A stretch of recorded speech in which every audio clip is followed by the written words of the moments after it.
Number 5. Oarfish. Coming in at the number 5 spot is this terrifying 16-foot long monstrosity hauled out of the ocean by Chilean fishermen, shocking those who learned, like me, that fish can be 5 meters long sometimes. The clip was posted to TikTok, where it went viral almost immediately, sweeping up 10 million views pretty quickly. Most people worried this fish might be a bringer of bad times, and there might be an inkling of truth to that. This fish, called an oarfish, is thought in some cultures to be an omen of impending bad fortune. I mean, I understand it completely. If I picked this thing out of the water, I would not think that I had been blessed by good fortune. In Japanese folklore, this fish is sometimes referred to as Ryogo no Tsukai, translating to the messenger from the sea god's palace, and I'm sure I butchered that pronunciation, I'm so very sorry. It's linked to the legend of Namazu, a giant sea snake which caused earthquakes whenever it would rise. Oarfish live deep in the depths of the sea. And some scientists theorize that they only ever rise nearer to surface level whenever there's a disturbance in the tectonic plates, which would definitely make this fish a bad omen and a bringer of earthquakes. Now the actual oarfish, once you get aside all the legend, terrifying as it might look, is a bit of a gentle giant. It's the largest bony fish in the world, and it isn't much of a predator, preferring to swim around just hoovering up plankton. They barely even have teeth, to be honest, and they don't really pose a threat to humans. Unless you consider scaring the heck out of you a threat. You want to watch more scary sea creature videos? Well, I got great news for you because we have loads upon loads on the channel. Number 4. Green-eyed shark. Now, if the ocean is where all the scariest stuff in the world is hiding, that goes triple for any body of water around Australia, which is home to some of the actual most terrifying entities ever to walk the planet, and swim the planet, and fly the planet. It's where they send the animals that are too hardcore for the rest of the world. An Australian angler, Trapman Bermagee, pulled out this disgusting wretch of a fish, some 2,000 feet beneath the sea. He captioned it, "The face of a deep-sea rough-skinned shark." A little bit of a fake Australian accent there, I can't help it. Unsurprisingly, most commenters wanted to point out how disgusting the thing was, which is very similar to what I'm doing now. Now usually I'm a sucker for green eyes, but not on this leathery little monster. This thing looks like a baseball glove that came to life. I'm not having it. There's actually a lot of debate as to what this little thing is. Some commenters had suggested that it was a cookie cutter shark, which might sound adorable when you hear that. That sounds pretty cute, but I promise you it is not cute at all. A cookie cutter shark is named that because of its jagged mouth, which leaves cookie cutter like imprints on its victims, just like big holes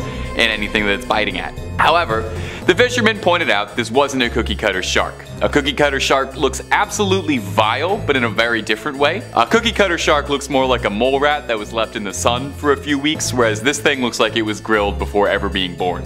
Now, another commenter suggested that this shark could be something called an endeavor spur dog shark, which is a mouthful and a half. Now, whatever the creature is, it goes without saying, I want very little to do with this shark. Number 3. Long-nosed chimera. Number 3 on this list is the kraken. We have one of the most famous folklore creatures here, guys, that as we know now, turned out to be real. The kraken was especially big in Norse culture. All of those people up there in the Nordic regions feared this wicked beast, as it was said to be able to pull down entire ships with hundreds of men on board. Instances where exactly that happened did actually transpire. Ships with tons of people on them that were literally made for battle would be out on the water, and then boom, kraken attack and they're toasted. Except it wasn't really the kraken now, was it? The kraken looks very similar to an actual animal that we have in our world that is also super deadly and really strong. The giant squid. Giant squids, in case you couldn't tell from the name, are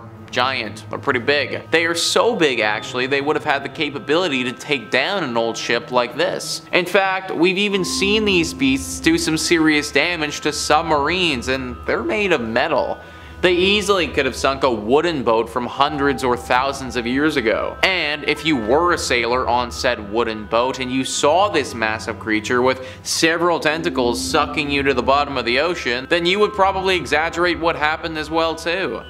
It's very easy to see how the legend of the Kraken got started and started to snowball as more encounters with the giant squid happened. I'm glad that the Kraken isn't technically real, because the giant squid is already bad enough. Number 2 on this list is the Charybdis. What was initially thought to be a folkloric creature may have been real, but not exactly in the way that we might think. Caroline Beccia says, "Nothing is more frightening than being sucked underwater by a whirlpool that feeds on human flesh 3 times a day." The Charybdis first appeared in Homer's Odyssey. During this epic tale, Odysseus must sail between the 6-headed sea monster Scylla and the flesh-eating whirlpool Charybdis. These 2 dueling sea monsters attacked in intervals, much like a whirlpool's regular intervals of tidal activity. It sounds terrifying, but whirlpools that pull ships underwater really do happen. Known today as Garofalo, one is found in the strait between Italy's mainland and Sicily. Garofalo occurs when winds blow across the strait in opposition to the tides. This makes it technically not a whirlpool because there's no circular motion, but it does have the ability to wreak havoc on ships and pull humans into a watery grave. So this deadly creature was real, it just ended up not being a creature at all. Back in the times when these stories were written, there would have been many folklore legends about evil sea monsters that could pull brave sailors into the sea. The reality of the situation is though that the ships we had back then kinda sucked, and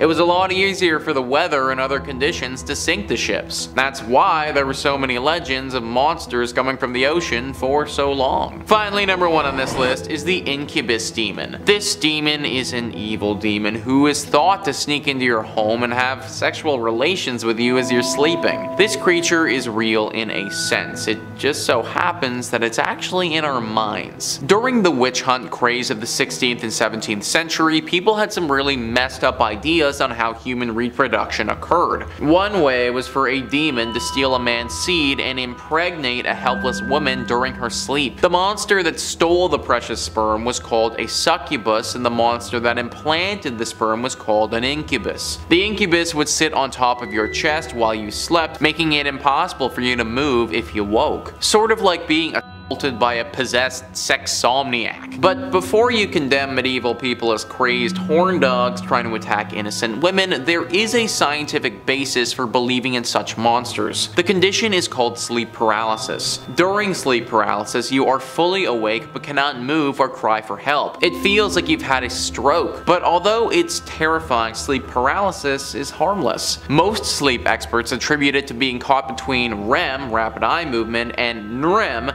non-rapid eye movement sleep. Either way, before sleep stages were understood, we can see how our ancestors would have thought it was a demon sitting on your chest. So literally this demon creature that apparently attacked people was never real at all, it just felt extremely real from our minds. I've experienced sleep paralysis before, and although I didn't experience any demon thing, I can 100% see how people would have believed this back then. It could definitely have felt like that and would have got people on the lookout for this sick and twisted demon of the night. Number 5.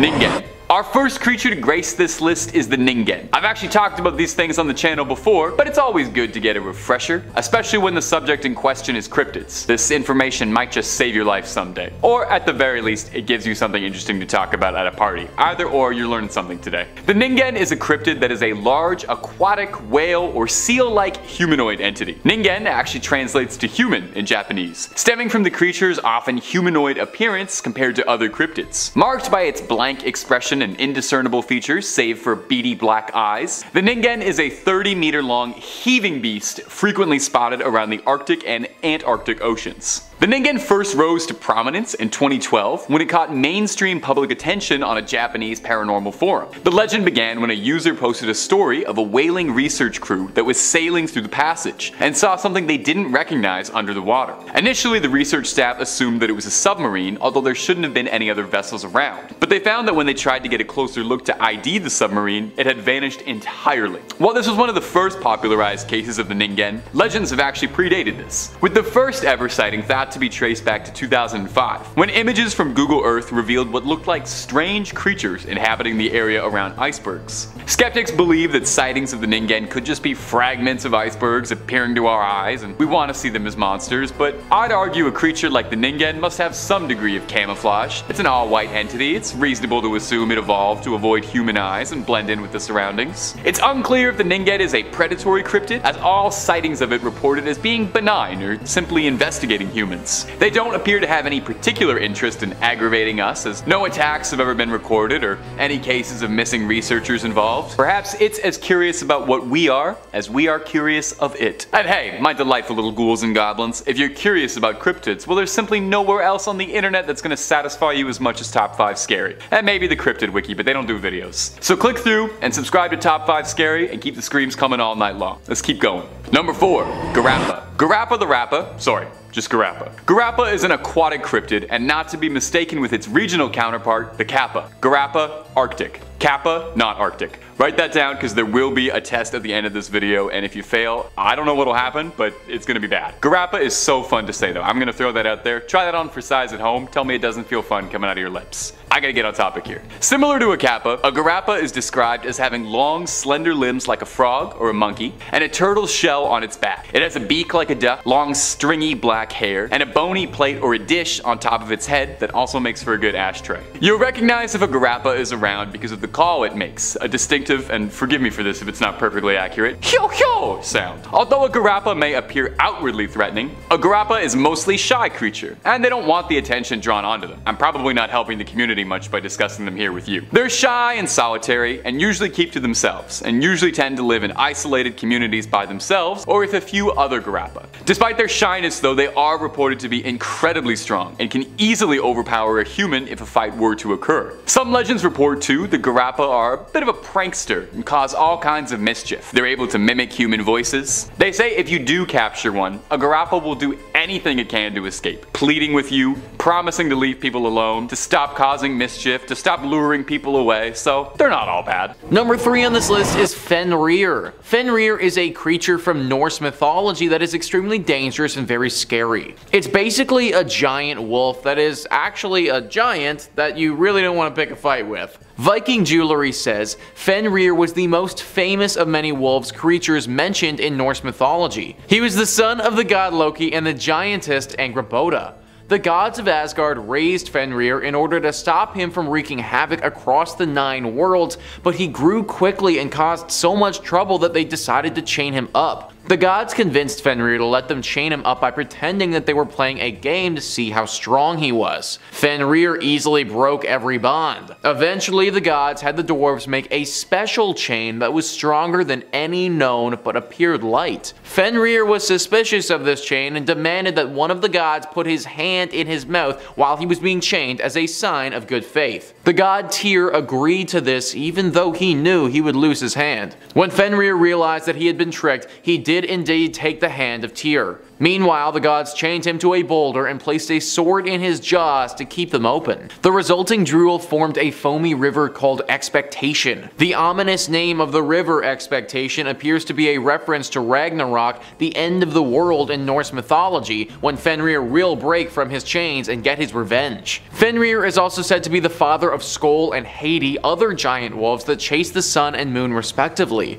It's also said that when Ragnarok comes, they will finally catch their targets and devour them. So there we have it, guys. If we live long enough, then we might just get to see Fenrir break out of his chains and come and devour us all. Something nice to look forward to. No, but in all seriousness, we wouldn't stand a chance against this beast. I can't even begin to comprehend its size and the power that it has. With one swoop of its massive paw, the entire planet could just be wiped out. For all our sakes, it's a good thing that it's currently chained up, because if it was loose, because if it was to come to our planet, then the future would look very bleak. Number 2 on this list is atmospheric jellyfish. Atmospheric jellyfish are in the same category as the sky serpents that we talked about earlier. earlier. They are also classified as an atmospheric beast. They're thought to be massive jellyfish that float in the sky and can fly up through the atmosphere. The weirdest part about this, and what has these jellyfish higher on the list than our sky serpents, is that it's believed these jellyfish are also used as a UFO. That's right guys, these are living creatures that are their own separate entity made up of organic matter, but they are also used as vessels for aliens to travel through space. Meaning that if you see an atmospheric jellyfish, then not only could that thing kill and eat you, but there are also probably tens of hundreds of other creatures inside the jellyfish that can do the same. Now, in all honesty, I don't really understand how the mode of transportation works here, or how this jellyfish can hold all of these additional people. I suppose we need to catch one to figure that out. But as ridiculous as all of this sounds, it actually piqued the interest of the scientific community. Since the mid-20th century, there have been hundreds of sightings of these atmospheric jellyfish, and scientists have been forced to investigate what could be behind this. Through these encounters, there have also been a lot of pictures that have been taken as well, and they're pretty good quality. One of the most notable is the Dutch flying jellyfish, a picture captured by Harry Penton in the Netherlands. As you can see, it looks like a UFO, but also like a jellyfish. And that's because people believe they are one and the same. Jellyfish are already kind of creepy animals, but giant ones that are flying through space carrying aliens on board, that's a whole nother level of creepy. And finally, number 1 on this list is Penanggalan. This creature is truly terrifying, and based on what it's capable of doing, it could be from space. Forgotten Realms Wiki says a Penanggalan had 2 forms. During the day, the Penanggalan appeared as a human female resembling its original form before undeath. At night, the Penanggalan returned to its lair and its head separated from its body, revealing a 3-foot-long tail. A Penanggalan's eyes glowed red in darkness. Now, what they don't describe there, and I think it's important to understand how creepy this thing is that the 3-foot-long tail it has is actually a bunch of intestines that are hanging from its head. This thing is vampiric in nature and goes around feasting on people with an affinity to those who are pregnant. They suck people completely dry of their blood as they're sleeping while they're in this floating head form. They're also very skilled fighters and will totally mess you up if you do happen to wake up while this is taking place. Now, there's currently no confirmed origin of these creatures, meaning that no one really knows where they came from. I think that space is a potential option here though, because they kind of remind me of the Thing from the horror movie of the same name. A gruesome creature that can disguise itself as a human, but truly just wants to kill and eat as many humans as possible. That same creature came from space, and I think that there's a lot of similarities between the two. This specific beast is typically found around Malaysia, so be very wary if you happen to find yourself around that country. Number 5. Rose-veiled fairy wrasse. The sea Phenema was spotted by John Randall in the early 1990s and was initially thought to be just an adult version of C. rubris quamus, a fish from the Maldives. However, just a couple months ago, a new strain of species was finally caught and analyzed. Though there have been hundreds of fish caught off the coast of the Maldives, this colorful, mesmerizing new addition is the first ever to be formally introduced and recognized as a brand new species. Alright. Welcome to Earth, little buddy. I love this planet. Every day there's something new, eh? This thing is mesmerizing, right? Look at it, it's just so beautiful. Apparently it changes colors as it grows up too. Different year, different color. The rose-veiled fairy wrasses is one of the first species to have its name derived from the local Dihivehi language, with Phenema meaning rose, a nod to both its beautiful pink hues and the island's national flower. Ah, we're starting this list off nice and easy. Imagine swimming with these. This is beautiful. Nice little rainbow around you. Of course, us being us, the species being so new and abundant has started making it, of course, at high risk of over-exploitation. Yeah, don't forget what we do to fish. Yeah, humans can be the worst for this planet also. Already talks of commercialization, tasty new dishes, and exotic deep-sea tanks before it's even got a scientific name. That should be a metaphor about how we are, you know? Something so new and precious and we're already craving over it. The beauty of nature, I guess. The discovery is part of the California Academies of Science Hope for Reefs initiative started in 2016 by a team of marine biologists and deep-sea divers. It was created to explore, explain, and sustain the world's coral reefs by making fundamental breakthroughs in coral reef biology. That's awesome, dude. Okay, so there's like some pure people still out there trying to help. That's beautiful. All right, one for humanity. Okay, we're trying here. Number 4, the blanket octopus. The blanket octopus gets its name from its female counterpart, the very rarely seen and supersized female blanket octopus. She has a long fleshy cape that wraps around her tentacles. This cape makes the octopus appear larger and more intimidating to predators. Though the female blanket octopus is already large, growing to around 2.5 meters in length, the males only grow up to about 1 inch, weighing in at a monstrous 1 pound. Alright. The caped female growing upwards of 40% bigger in mass and size. 40% his size. Okay, this species is much more interesting now. 40 times bigger than its counterpart? Just a little guy, you know? You got this, little man. That's like us dating a sperm whale. How does he not get lost in that big cape? Hey, soulmates are soulmates, right? In fact, the blanket octopus exhibit one of the most extreme sexual size dimorphisms known in any of the animal kingdoms. That's a really cool fact. Unique love, you know? That's like Donkey and Dragon from Shrek. But on a bleaker note, unfortunately scientists don't think that they live very long. Sad, I know. Like many other octopuses, they are short-lived at approximately 1 to 2 years for females and 3 to 4 years as males. The tiny male drifts through the ocean seeking a mate while protecting their precious reproductive arm tucked away in a sac between their mouth and eye. Males die soon after they mate, while females will continue to live and grow for many months and years longer than the males, spawning around 100,000 eggs which are carried by her under her arms. Blanket octopuses can be found in both tropical and subtropical waters. They apparently are reported to feed on seafloor mollusks and small fishes. It's not fish, eh? Yeah, it's fishes. Yeah, I never knew that. It's fishes. I like that. Blanket octopuses are also immune to venom, like from the Portuguese man of war, the huge jellyfish. Female blankets actually rip their limbs off and use them as weapons. They use the tentacles of jellyfish to sting other predators for both offense and defense. This is like my new favorite animal. These should be called Joan of Arcs, because that's like the energy I'm getting here. When threatened, the female unfurls her large net-like membranes that spread out like Batman's cape, making her instantly 3 times the size of an already 12-foot body. Gentle giant or limb ripper offer?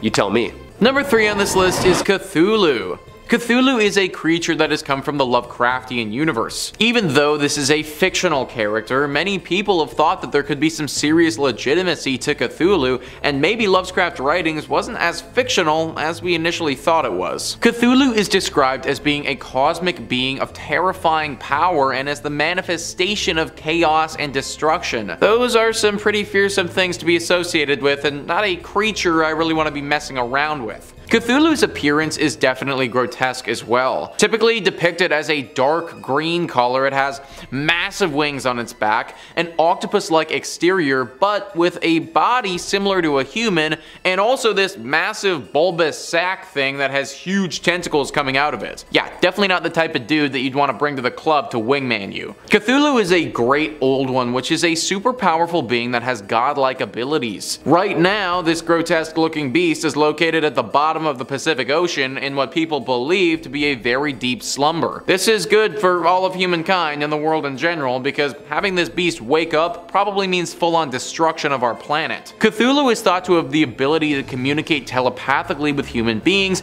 without being anywhere even close to them. In fact, deep worshippers of this ancient god have tried to experiment with ways to contact it. Even though it's in a deep slumber, its brain is still active and can talk with you if you're able to summon it. This is very difficult though, and only a few people have claimed to be successful. Let's pray that Cthulhu is happy with its nap right now, because waking it up would just be all types of bad. Number 2 on this list is Nidhogg. Nidhogg is probably a mythical creature who you haven't heard of, but let me warn you that he's very ferocious. Nidhogg is a massive and very dangerous dragon that is in Norse mythology. He's said to gnaw at the roots of Yggdrasil, the tree which supports the 9 worlds. Mythology.net says Nidhogg is a tremendous dragon. His body is covered in bright scales and horns erupt from his head. A pair of 4 legs complete with massive claws help him to rip at the root of Yggdrasil, but he has no back legs, only a serpentine tail. Beneath his bat-like wings, he carries the corpses of criminals. His mammoth body can be found twisting through the roots of Yggdrasil, especially around Niflheimr, the cold world from which all the rivers of Midgard spring. Occasionally he might slither into hell to visit the dark goddess who some some people consider his master. So in case you don't know, Nilfheimer is a totally separate world from our own, and therefore Nidhogg is actually from space. This dragon doesn't just sit around looking menacing though, it's got a very important role to play in Norse mythology. Mythology.net goes on to say, balance is extremely important in Norse mythology, and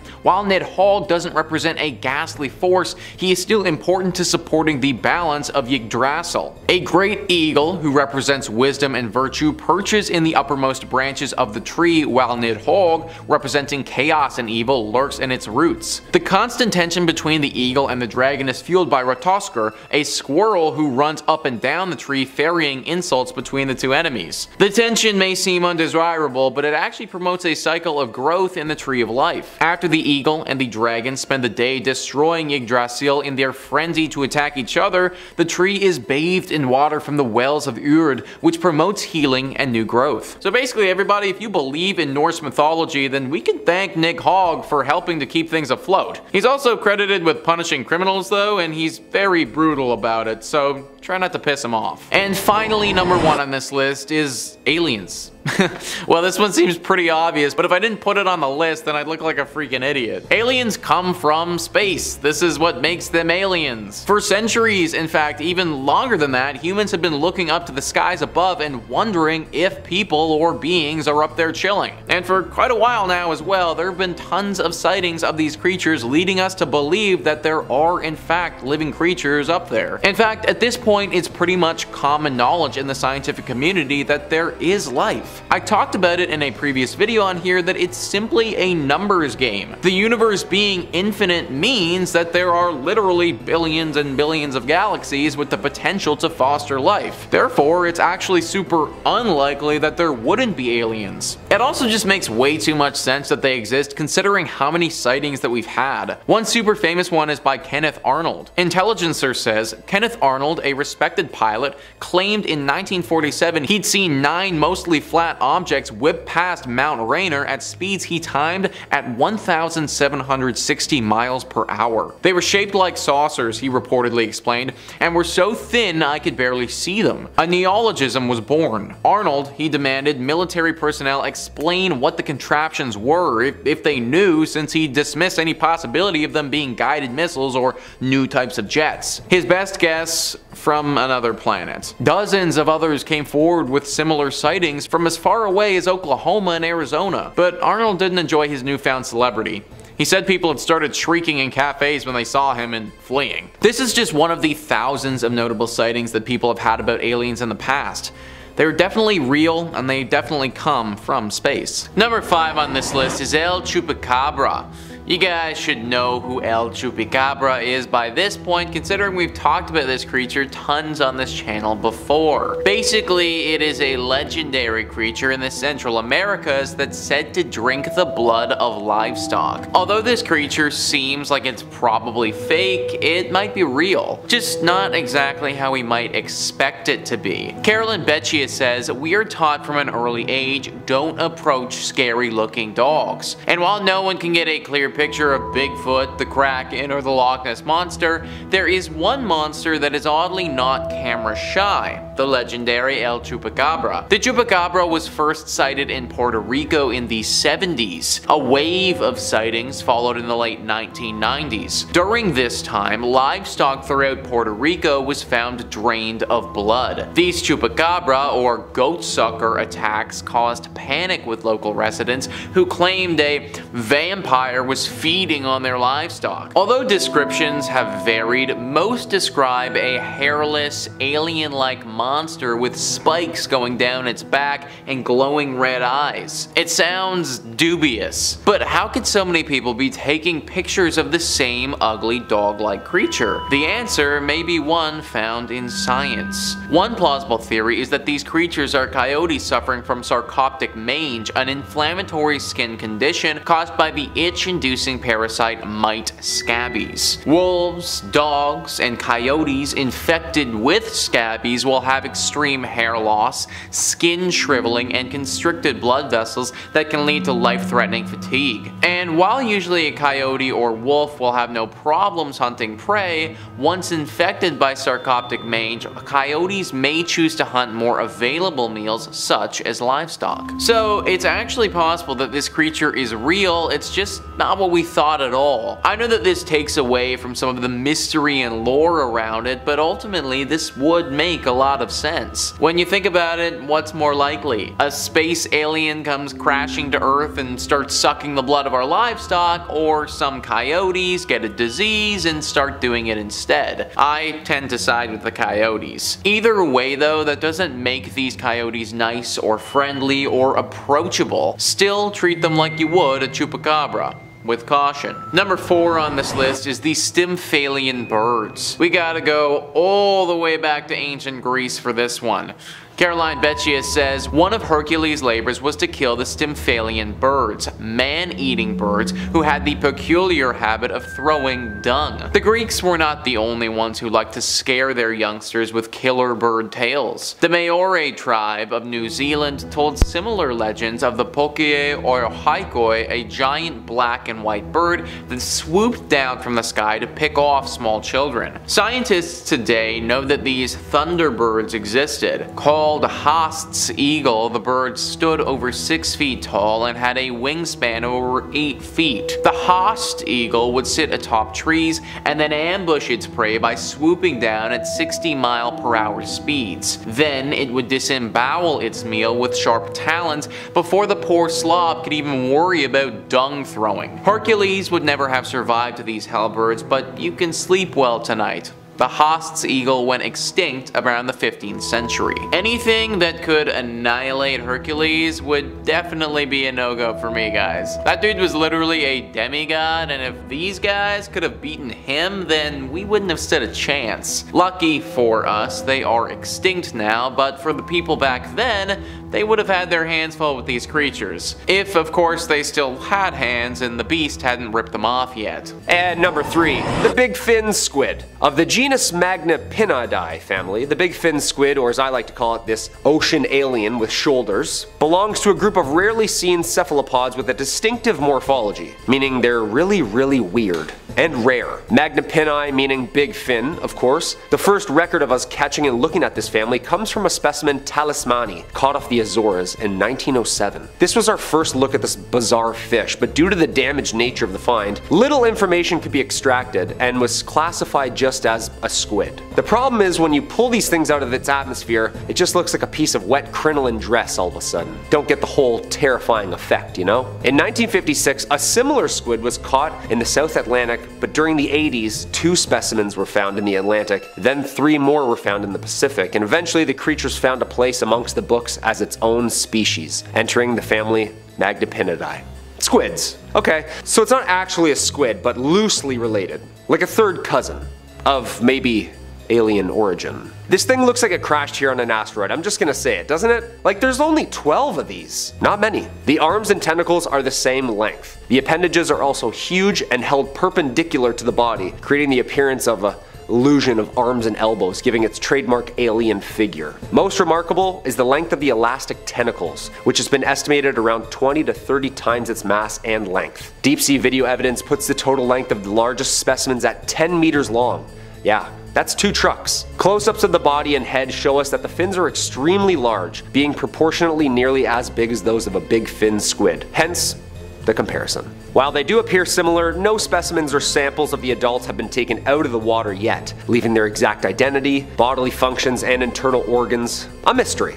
Awesome. Yes, more mysteries under the water. Alright, I only had really bad night terrors already. Let's just add this in there. Yeah, I'd take a shark swimming with a brain at me rather than this alien thing swimming up to me and just staring at me, trying to understand me for about an hour. Terrifying. Number 2, the gulper eel. Eurypharynx pelicanoides. The pelican eel, or what I just said, is basically a deep sea eel. Like deep sea. If you've seen the Ridley Scott's Alien film franchise or the Predator universe, you'll know that this thing looks exactly like that. Yeah, am I wrong? But instead of like 8 feet tall, it's only 3 feet tall. Yeah, still terrifying. The pelican eel has been described by many synonyms, yet nobody has been able to demonstrate that more than one species of pelican eel exists. Riding solo, huh? That's creepy. One of a kind kinda deal. It's also commonly known as the gulper eel, or umbrella mouth gulper eel, due to its terrifying size and function of its mouth. The mouth and jaws resemble a pelican's gulp, hence the name. The morphology of the pelican eel can be difficult to describe because they're so fragile and oddly shaped that they become damaged when they're pulled out of the deep sea's immense pressure. We can't just swim all the way down there and take pictures, you know? The pelican eel's most notable feature, its mouth, which is much, much larger than its body, like 5 times the size. The mouth is loosely hinged and can be opened wide enough to swallow a fish 3 times its size. This thing has like a lower mandible of a python, just like unhinging it before dinner. The lower jaw is hinged at the base of the head with no body mass behind it, making the head look abysmally huge. It's basically a swimming mouth with a spine, tail, and I think a brain? Yeah, we don't really know yet. With dot-sized eyes, yeah. It usually is always moving too, rarely stationary. It hunts in some sort of folded state. The pelican eel's mouth has the capability to change to an inflated shape when hunting, giving the mouth its notably massive appearance. Dude, the mouth unfolds like the James Webb telescope. Like 100 working parts. Technically, it's like a geometric shape unfolding as a mouth, followed by stretching, like a cootie catcher. Remember those? This thing eats like a cootie catcher. When the pelican eel is in pursuit of its prey, it slowly starts unfolding itself. Imagine this thing's trucking behind you, unhinging its jaw, slowly the closer it gets. The head and jaw structure unfold and spread horizontally, not vertically. Okay, that's scarier all of a sudden. The unspreading event, or as I like to call it, lunch, is followed by the inflation of the mouth from the stretchable skin of the head, which it feeds on prey.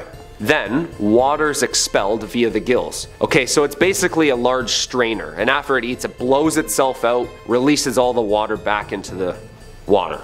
Just wrings itself out. Come on, this thing is horrifying. Thank gosh it only eats crustaceans and creepy little crawlies on the bottom seafloor. And number 1, the phantom jellyfish. Stygiomedusa gigantea. I love that word. Commonly known as the giant phantom jellyfish, is a part of the monotypic genus of deep-sea jellyfish. Stygiomedusa. With only around 110 sightings in 110 years, it's a jellyfish that is rarely seen. Well, I guess like once a year. I don't know, I'm not really good at math. Believed to be widespread throughout the world, it thrives in all oceans and seas, with the exception of the Arctic Ocean. Yeah, a little too cold for it. The Monterey Bay Aquarium remotely operated underwater vehicles have only sighted the beast 27 times in 27 years. Dude, what's with all the matching numbers? Is this CIA run? A study conducted by the Journal of the Marine Biological Association of the UK revealed info regarding the species and had this to say. The gigantea is thought to be one of the largest invertebrate predators on this planet. One more time please. The largest predator. It is commonly found in the ocean's midnight zone, reaching depths of about 7,000 meters. Deepest human free dive is about 300 meters. Okay. Yeah, we're good. Unless you have a wide lung span. The largest predators in the deep sea, the giant phantom jellyfish's typical prey consists of plankton and small fish. The S. gigantea tends to be dominant in locations with a low productivity system, meaning it deters other predators of fish, like it likes it quiet. A shy eater, I'd say. However, when this thing is hungry, it battles squids, eels, and even whales. Okay, never mind. Just when I thought this thing was really cute, it fights off whales for food. The first specimen, weighing in at 100 pounds, was collected in 1899, but it wasn't recognized as its own species until 1959. Imagine this thing chasing you and catching you, tangling you in like 100 feet of netting tentacles so it can just eat you slowly. Does this thing have a consciousness? Like, you can kind of tell if a shark is swimming near or close to you or what it's kind of feeling. This thing just slowly, softly swimming towards you before it ingests you?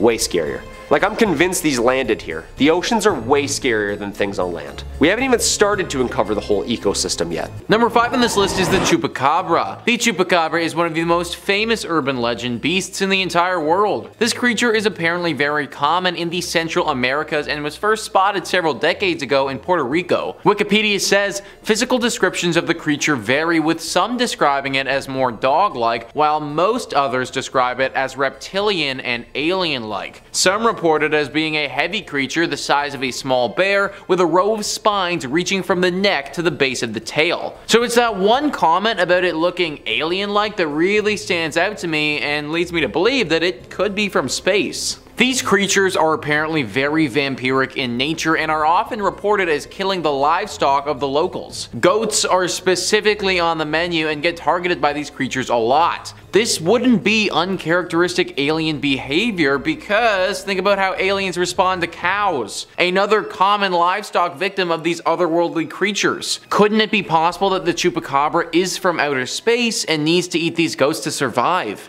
I think something interesting to note as well is the fact that it just kind of appeared in 1995. Before then, nobody had ever seen it or heard of it before. Maybe it came from outer space and crashed down on Earth in that year and it hasn't been able to leave since then. Considering this creature's tendencies, I truly don't think that this theory is that outlandish. Number 4 on this list is sky serpents. Sky serpents are part of a larger category of cryptids called atmospheric beasts. According to people who have seen these creatures before, they are living mammals or beasts that are made out of organic material, but they break all of the rules that we typically have for the animals that we regularly talk about, such as the ability for these animals to fly without having any wings. Sky serpents are defined by Cryptid Wiki as snakes or elongated serpentine dragons that appear to float or fly in the air. They typically move in an undulating fashion as if they are sea serpents of the air. They are not the same as ordinary flying dragons. Certain sky serpent sightings resemble brine shrimp because of the thin nature and thin arms, making it move or glide throughout the air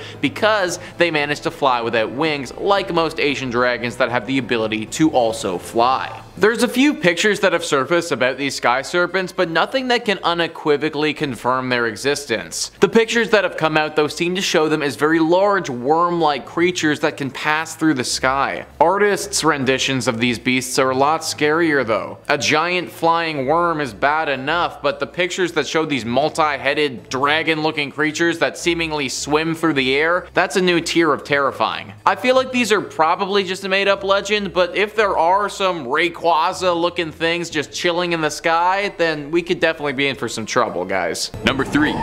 Japanese spider crab. How do spiders manage to get into everything? Doesn't matter where you are, you will find a spider crawling around in your apartment, up your shower, on your walls, on the toilet seat. I thought we would have been safe at least in the ocean, but I really should have known better. Introducing the Japanese spider crab. A creature pulled directly from my nightmares and my therapy sessions. These things look like they crawled out of the dankest depths and can grow up to 12 feet long. They can grow up to be 40 pounds, and if somehow one of its many legs gets severed, they can just regrow those no problem when they molt next. They're not just one of the longest crabs in the world, they also have possibly the longest lifespan of any crab, with a spider crab living to up to 100 years old. You're telling me there's a crabby longlegs walking around out there who was born in the 20s, still kicking about on the ocean floor, moving his little bowler hat, spinning his little crabby cane? Now, a little bit of cursory digging taught me 2 things about the spider crab to put my fears on ice. Apparently, these monsters, despite their outward appearance, are completely benevolent and are more content to scavenge around the ocean floor looking for scraps than they are ever likely to interact with a human, and are actually considered to be quite lazy by crab standards. Apparently, they taste amazing and are considered a delicacy in some parts of Japan. I know for me, a key part of exposure therapy and getting over any of my fears is to eat my fears slathered in a buttery reduction, prepared over rice, maybe with a nice soy sauce. I'm looking at more pictures, and maybe I was totally wrong about the Japanese spider crab. I'm also very tall in a way that concerns people, and I'm very lazy, usually scavenging for my next meal as well. Although I am hoping that my next meal is a spider crab sushi combo. Number 2. Stargazer. The stargazer is a fish that's got a face only Mother Nature could love, and even then, it looks like she might not be that generous. This thing kinda looks like if you buried a pug up to its face and then left it out in the sun for a few months. I don't think it's even too much of a stretch to say this might very well be the ugliest fish on the planet. Now, it's not a crime to be the ugliest fish on the planet, and you certainly wouldn't make a list of terrifying creatures just for being a little bit ugly. The stargazer earned its place on this list for also being one of the meanest fishes out there. It's always the ones you least expect. The stargazer has defensive capabilities that make it sound a lot more like it's a Pokemon than a fish. These things will bury themselves in the ocean floor, turning themselves into a little trap, and then using their massive mouths as a vacuum and sucking their unsuspecting prey right up. And if that wasn't enough of an evolutionary selling point for you, the stargazer also has electric organs at the top of it, which transmit electric shocks to predators. That's a nasty little guy. And the name stargazer comes from the fact that when it's burrowing, it buries itself down, and the only thing peering out is its ugly little eyes peering upwards at the sky, or the stars. I gotta say, I got absolutely no love for these things. I like that they're very ugly, that's charming, but the rest of it, no. They're like scaly little zappy landmines. Number 1. Portuguese man-o-war. Of all the things on this list, the Portuguese man-o-war seems like it's the most not from this planet. It looks beautifully ethereal, like something you'd see floating around in the background in a Star Wars planet, or maybe hanging out with the blue things from Avatar. It's a truly cosmic looking wonder of nature. However, it is anything but. The first clue should be the fact that it is named after a 17th century battleship. It looks a bit like a jellyfish, but in actuality, it's a strange little colonial organism made up of smaller organisms called zooids. See, this already sounds like I'm talking about an alien, a zooid.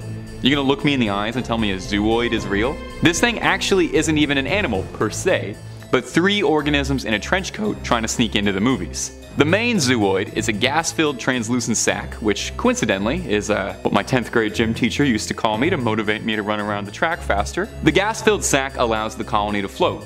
The man-o-war has no means of movement, instead having to rely on the currents of the ocean to direct it around. Real go-with-the-flow type of organism. Not a bad attitude, to be honest. Now the next zooid, I am never gonna get used to saying that, are the tentacles, which are really the star of the show here. The tentacles on a man-of-war reach lengths of up to 165 feet. Now I'll run that by you in case you heard that, fainted, and didn't quite catch what I said. Get up off the floor. Their tentacles can get up to 165 feet long. That's really long. The tentacles, which mind you, carry a sting like a jellyfish's. It's been known to cause paralysis, is enough to kill a fish, and has been on some occasions enough to be lethal to humans. One Redditor recounts a painful story of a vacation to Cuba, strolling a beach and seeing what they thought was a plastic bag floating in the water. They then went to pick it up, and as they described, the next thing I knew, I woke up in the hospital in a vinegar bath with a morphine drip, a team of doctors extracting the tentacles that were stuck into my hand. That's enough to keep me away from the water for a bit and maybe prevent myself from ever doing a good deed, try to pick up some litter. I feel like even the Megalodon might want to be careful around this strange monster. Number 5 on this list is Changgu. Changgu is a massive legendary creature from China. This mythical creature is from space and has played a large part in it. Medium says, Changdu is a creature depicted as a dog or meteor in Chinese folklore that ate the moon or sun during an eclipse. Its name translates directly to heavenly dog, and in addition to eating celestial bodies, Changdu was assigned to the task of guarding the gates of heaven. Changdu's enormous size made him an obvious choice for the task, however, that same characteristic struck fear in the heart of humanity. So for this definition, Changdu isn't too scary, but actually kind. However, he has been noted by some to actually have a taste for human children. This is just a rumor and could be proven false, but then again, nobody really knows any of these things for sure. What we do know is that this is a massive beast, literally bigger than planets, that has immense power and has come from space. If it didn't eat children and was a calm dog, that'd still be a pretty scary pup to come face to face with. Number 4 on this list is the jade rabbit. The jade rabbit is actually a full-on bunny rabbit who lives on the moon.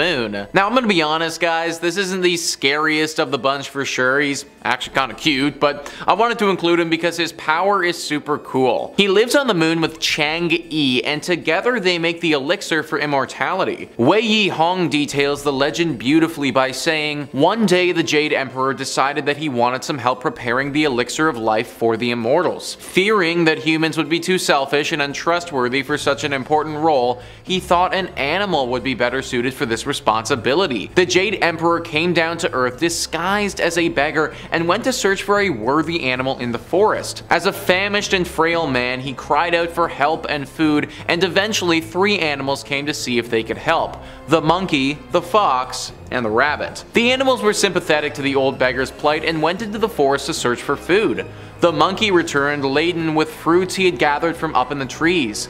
The fox returned with some fish he had caught in a nearby stream. Despite searching throughout the forest, the rabbit could not find any food for the old man from the woodland floor. When he returned much later and saw the beggar sat next to the fire eating the fruits and the fish, the rabbit felt sad that he had been unable to find him any food. Realizing that he could sacrifice himself so that the man could eat, the rabbit threw himself onto the fire in an ultimate act of selflessness. But at that instant, the beggar turned back into the Jade Emperor and stopped the rabbit from being burned. Having found the most noble of creatures to take on the role of creating elixirs, the Jade Emperor carried him up to the moon, where he learned to make divine medicines and he could be kept safe from humans wishing to steal the elixir of life. Every now and again, this mythical creature comes down to Earth to interact with humans. Although if it does come to you, then make sure you don't have a selfish bone in your body, or else it's gonna sense it and then bad things could befall you. Number 3. Umabozu, translating to sea priest, is a yokai appearing in Japanese folklore.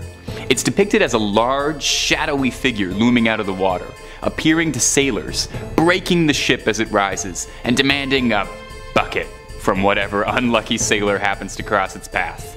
Maybe it's got a leak in the roof. There's some differing opinions onto what the origin of the Umabozu is, as there's no specific origin to its legacy or one tale we can point towards.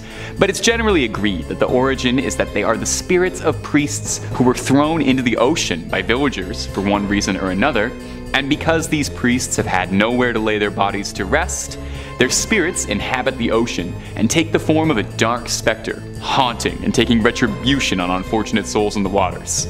I'd never heard about this creature until researching it for this video, and I've got to say it has got some fantastic folklore. You really should do yourself a favor and look up Umabozu after. The Umabozu rising from the sea and asking if you've got a bucket for it is hilarious. Like it's more of an annoying roommate than a sea monster asking if it can borrow something. Folklore says the Umabozu would cling onto the hull of the ship and shriek at the sailors, sinking them down. The Umabozu's weakness? The smell of smoke, apparently. So if you're looking to get rid of one, light some sage up, I guess, or light something. I'm sure that's very easy to do when you're on a wooden boat in the water. Now, squaring up against the Megalodon. This one, I actually do feel like it could go either way. The Megalodon, giant shark, Umabozu, scary specter. But I am going to give the edge to Umabozu solely because I don't know if it's got an actual tangible physical form or if it's just a shadow monster. You know, Megalodon can't really bite through shadows, I don't think that's one of its powers. As well, I could really see Umabozu pulling that little trick, you know, hanging on to the side of the Meg, asking for a bucket, and then the Megalodon, who presumably doesn't speak any languages, not understanding what's happening, gets dragged down to the bottom of the sea, never to be seen again. Number 2.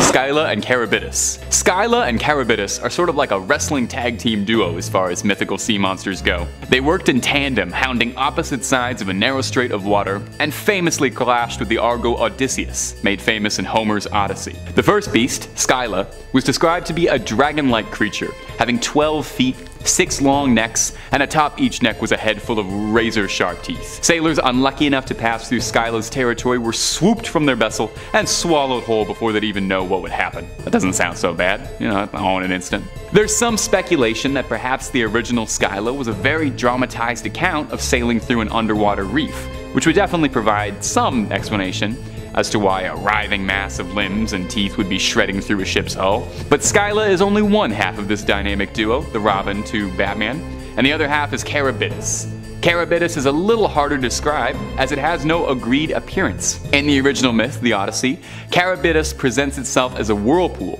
savagely swirling around, creating the tides and pulling passing ships into their doom. Maybe it's just a little camera shy and it lets its more handsome sibling take a lot of the front-facing business. However, of the two, it could be argued that Charybdis was the more dangerous of the two, as during the Odyssey, Odysseus chose to sail his ship closer to Scylla than Charybdis, figuring that it was wiser to lose 6 men to lose the entire ship. Very wise guy. Now, the Megalodon. Drop out of this one before you even try. A one-on-one is one thing, but a duo battle against a whirlpool and a 6-headed dragon? Save yourself the embarrassment and just clock out and go home. Number 1.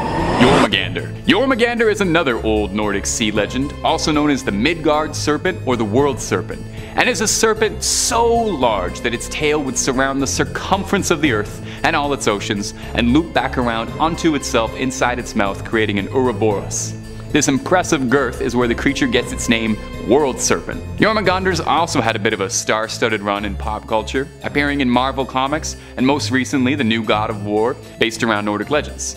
Jormungandr is fairly central to Nordic mythology, as it was said that when the creature would stop biting its own tail and release it from its jaws, it would be one of the signs of Ragnarok, and the creature would thrash its tail and the seas would rise up and flood Midgard, the Nordic term for their realm. There are several notable myths detailing Thor's many encounters with Jormungandr, and his various attempts to overpower the beast and to slay the mighty serpent, although as the myths go, he was never quite successful. Good for me, because I actually don't think I would do too great in Ragnarok. I'm really not much of a fighter, and I don't think I would do well wrestling any Vikings. It's said that when Ragnarok occurs, Thor will slay the mighty serpent, only to find himself defeated by poison from the creature himself. All of this to say is that as far as sea monsters go, there could not possibly be anyone more powerful in lore than Jormungandr. All this beast has to do to initiate the end of the world is to take its tail out of its mouth. The Megalodon wouldn't be able to challenge this thing. It would literally be over before it began. The Jormungandr opens its mouth to start the duel, and that's it. It's done. Not only is the Megalodon done, but everything's done. Seas flooding, fires raining down from the heavens. How could there possibly be a more powerful sea monster than this? Unless they update the Nordic myths at all, I doubt anything will ever top the legend of the Jormungandr. Number 5. Azazel. Azazel is a pretty powerful demon of lore. He's the father of possession, and in certain texts is said to be the first demon to ever perfect the power. He started as an angel, alongside Lucifer, depicted as a handsome, statuesque hunk of a man with a pair of feathery wings. But when Lucifer and his cronies fell down to hell and Azazel with, he was corrupted by the legions of hell, and is depicted in Christian and Jewish texts as a demonic, hideous figure. Back while he still bunked in heaven, Azazel had a bit of a rebellious streak. When God created man, Azazel was not particularly impressed by this work, instead stating, "Why should God create a human being who will shed blood and confusion while the angels prostrate before him and sing his glory day and night?" And I hate to say it, but he is a little bit right. Humans shedding blood and confusion is undoubtedly one of our biggest design flaws. I get where he's coming from on that point entirely. He never sheds any blood. So obviously, since Azazel was kind of calling out the boss directly on his creation, he was cast out of the kingdom of heaven down to earth alongside several other angels. This didn't really humble him though, it just made him a lot angrier, as then Azazel raised an army of fallen angels who bred with the humans to produce monstrous beings called the Nephilim, twisted giants. He spread evil and corruption throughout the land, teaching man the art of weapon making, and apparently, if legends are to be believed, he also taught women how to deceive by making cosmetics. So if you want to blame someone for the high prices at Sephora, it's Azazel apparently. Azazel the fallen angel. Azazel is very prominent in Jewish texts primarily, where he was considered a very serious force of evil. Early Semitic tribes have been said to make sacrifices to Azazel when they made sacrifices to Yahweh at the same time. To make a sacrifice to Azazel, they would drive a goat into the desert or push it into a deep ravine. Now this wasn't actually supposed to honor him or appeal him, rather it symbolized people sending their sins back to the original sort, and this goat was sort of a scapegoat for that sort of thing, and that's where we get the term. There you go, you learned something today. And if you'd like to learn way more things, or if you just want to be entertained, Top 5 Scary is the place to be, my friends. We've got videos on demons, ghosts, goblins, aliens, cryptids, and anything scary you can name. Stay subscribed and stay scared. Alright, let's keep on going. Number 4, the Dullahan. When I make these videos, I try to get as global as I can with it. I don't want all the demons coming from one place. I believe demons obey no borders, and I think demons should belong to all of us, all over the planet. Diversity is a demon's greatest strength, after all. With that in mind, I realized I don't do a lot of Euro demons. So here's the Dullahan, a terrifying creature of Irish folklore. And I gotta say, this guy is awesome. He's kind of like a demon ghost rider. I'd get an action figure of this dude in like a heartbeat. The Dullahan is a headless horseman, an undead pale rider atop a black horse. He is said to be the embodiment of the spirit of the Celtic god Cruim Dubh. The Dullahan carries his own severed head in one hand, which is so metal. It's got its mouth split open and putrid rotten skin, and in the other a whip made of a human spine that he uses to whip his spectral horsey. Everything about this guy would make like the sickest forearm tattoo ever. It's said that wherever the Dullahan stops, death will soon follow in its wake. He rides through town and villages after dark, where the townspeople will hide away, lest they meet his perilous gaze. He blinds anyone who looks at him, and I get it. Hey, some days I don't want to be perceived at all either. Totally get where you're coming from here. Unfortunately, I have a job where I'm on camera. He has the ability to speak only once per journey of his, and he chooses his words incredibly carefully. So he'll never stop through the drive-thru no matter how much you bug him to and scream in the back seat. When it calls out a person's name, whoever's name it spoke will perish instantly. There's really not any room for interpretation or discussion here. The Dullahan rides up, says your name from his spooky little severed head, and that's kind of it for you. You're done. You're done in like a doornail. Sorry. You wouldn't really expect anything horrifying to exist in Newfoundland. It's a very pleasant place. You think it's mostly just chips and Jig's dinner all the way down. Well, for Gary Goodyear, a fisherman out of Templeman, Newfoundland, he pulled this long-nosed chimera out of the water and gave himself quite the shock. His nets went some 2,000 feet down into the water, where he unearthed this long-beaked mystery fish. When he pulled it up, the crew could not believe what they had seen. It was not at all what they were expecting. I have to include this quote from one of the articles because it's too newfie not to include. Goodyear said, "We're hauling away and by I seen this coming around the roller. I said, good God, what in the heck is that?" Now when he first pulled it up, he wondered at first if it might have been a platypus because of the impressive snoot on the beast. He described this pelagic nightmare's beak as being very rubbery, like cartilage. No one on the boat had any idea what they had found, so they kept the body of the fish and took it to a local fishery in the hopes that someone could properly ID their mystery monster. Luckily, somebody actually knew and it got correctly identified as a long-nosed chimera, an ancient deep-sea dwelling fish famous for its green eyes and, putting this gently, its monstrous appearance. The reason that its nose felt like cartilage is because the fish is completely cartilage from nose to tail. It's actually boneless. So this fish is a spineless coward. The creature most likely perished as it was being pulled up. An extreme pressure change from being 2,000 feet beneath the sea gave it a serious case of the bends. Maybe was a blessing in disguise because I'm not sure I'd want to see this thing alive. I'm not sure I'd want to see it thrashing around on the floor of a commercial fishing boat. I think that wouldn't be good for anybody. Number 2, decorator crab. Our next spot comes to us all the way from Thailand. Some local fishermen in Koh Yao Noi pulled up their nets while fishing for crabs and discovered they'd brought up an alien-looking creature with them that mystified them. They couldn't identify this thing. Take a look at this creepy little crawly. Kinda looks like a spider that's got a good fashion sense, got really into accessorizing. But it almost kinda looks like it shouldn't be moving at all. Like it's just some garbage that got cursed into being alive, or maybe some seaweed that developed sentience. The fishermen were understandably pretty puzzled by this thing, so they decided to post a video of the then unidentified critter, hoping to get some answers, and for once, the internet was actually helpful. The creature was correctly identified as a decorator crab, which is not something I'd heard of before this video, but I am so glad I learned about it, and I am even happier that I can pass it on to you. A decorator crab gets its name for its habit of using whatever it can scavenge around its environment to make into camouflage from predators. Now the really cool thing is that they'll use literally anything they can find.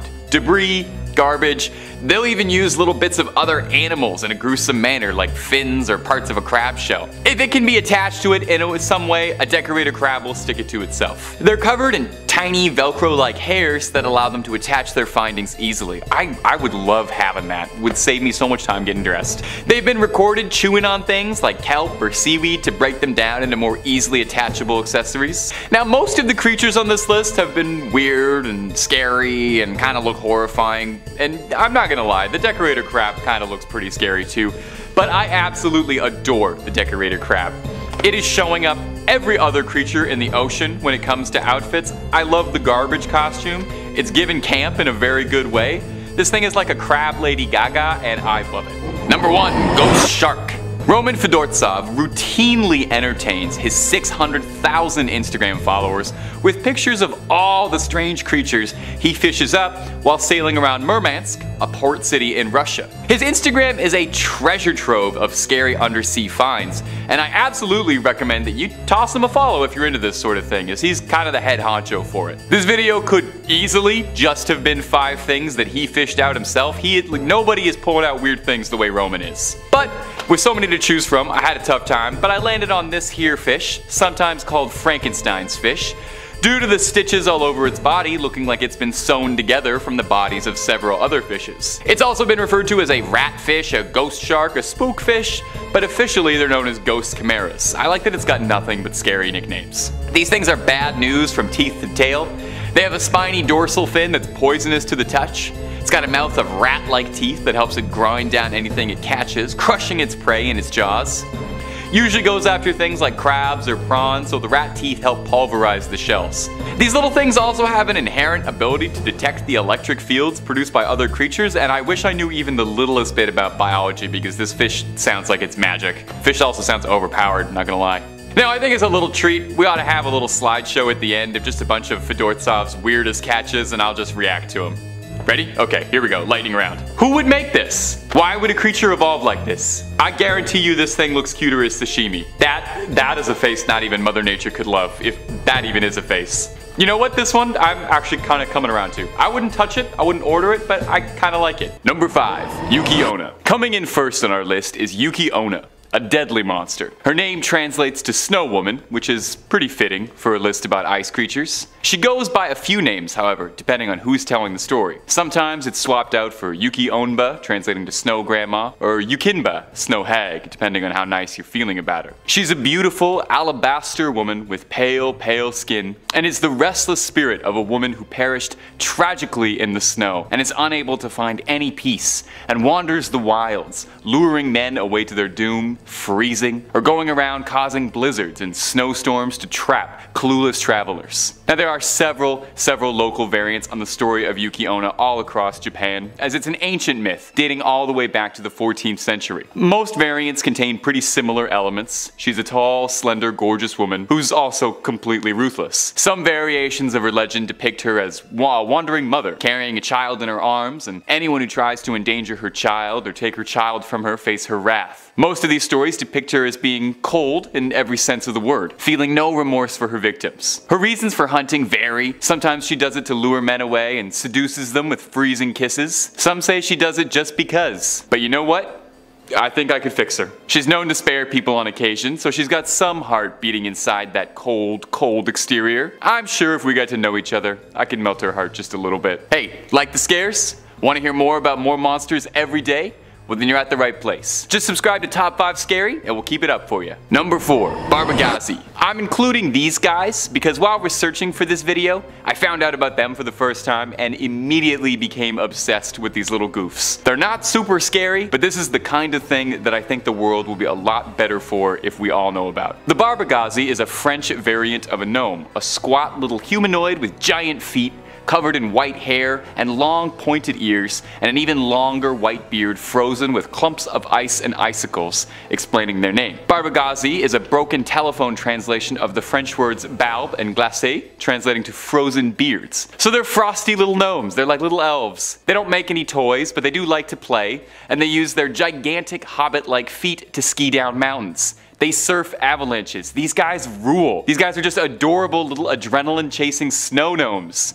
Snomes? As a nice change of pace from the usual monsters and the rest of this list, the Barbagazi really just want to chill, pun extremely intended. They help shepherds find their flocks, they help lost travelers find their way home, and honestly they'd probably help you move if you asked. These adorable big feet live in tunnels deep beneath the mountains, in vast networks of interconnected caves and secluded villages where they hibernate for years when the climate doesn't suit them. They live up in the Alps on the border of Switzerland and France, which is maybe where their good nature comes from. That famed Swiss neutrality means they're not going around dooming anybody the way Yuki Onna is. There's not too much folklore around these guys, and really everything I've just said to you is about everything I could find on them personally, but I absolutely loved the concept of the skiing snow gnomes, so here they are. I hope you like them even a quarter as much as I did. Number 3, Octopus. Coming up next on the list is a beast called the Octopus. If we're ranking based solely on appearances, well, this is one of the coolest cryptids I have ever seen in my hundreds of years inside the fog making videos for this channel. The Octopus is an Inuit legend, and is sometimes described as the whale wolf, which, come on, that is the coolest thing I have ever heard, whale wolf. Depending on the legend, sometimes the Octopus is described as being a hybrid, chimera-like creature, looking like a wolf with like a fin on the back of it, but other times it's purported that it can alternate between the two forms at will, and take the form that it pleases to suit it best for whatever it needs. They're said to be around if you can find trails of paw prints and dog tracks that lead into ocean waters, or seeing dog tracks around where there shouldn't conceivably be any in the Arctic. The whale that an ocloot takes the form of is predominantly described as an orca, and interestingly, another name for an orca is a sea wolf, lending some credence to the folklore. Stemming from early days beliefs when storytellers believed that all land animals had aquatic equivalents, like sea cows and so on.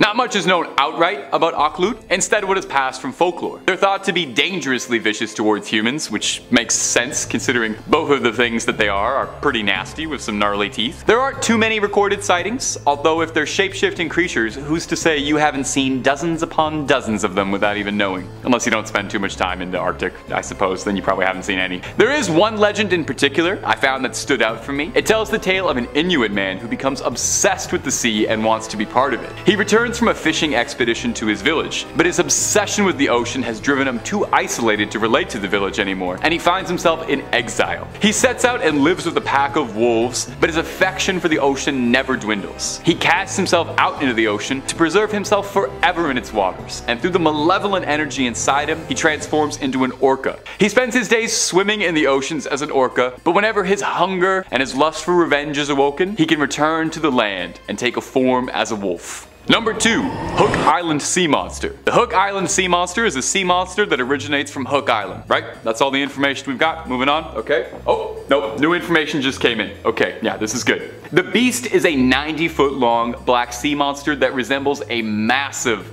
tadpole. The thing was first sighted dating all the way back to 1964 by one Robert Laserac. Laserac was a sailor who was traveling with his family on an unknown expedition, who spotted the creature underneath the water, moving towards his ship with what seemed like an open maw ready to strike. Laserac noted that its tail appeared to be damaged, but he was unsure as to what could have caused lacerations on such a massive entity. He described it as, "Only when I got to within 20 feet of the creature that we could see its head clearly. The head was large, about 4 feet from top to bottom, with jaws about 4 feet wide. The lower jaw was flat like that of a sandfish. The skin was smooth, but rather dull, brownish black in color. The eyes seemed pale green, close to white. The skin looked more like that of a shark than it did an eel. There were no apparent scales, nor did we see any parasites around. We suppose the flexible tail would have shaken any off. There were no fins or spines, nor were there any apparent breathing openings, although there had to have been some. Perhaps we didn't see them because our attention was focused mainly on the creature's menacing mouth, the inside of which was whitish. The teeth appeared to be small. A fragment of some dark substance hung from the upper row of teeth, possibly a fish. As the monster was lying on the sandy bottom, we could not see the color of its belly. The creature looked to be about 90 feet long. Behind its body was 2 feet 4 inches thick and remained that way for about 25 feet. Then it gradually tapers off into a whip-like tail. The general color of the body was black with 1 foot wide brownish rings every 5 feet, the first starting just behind the head. The skin was smooth but dull.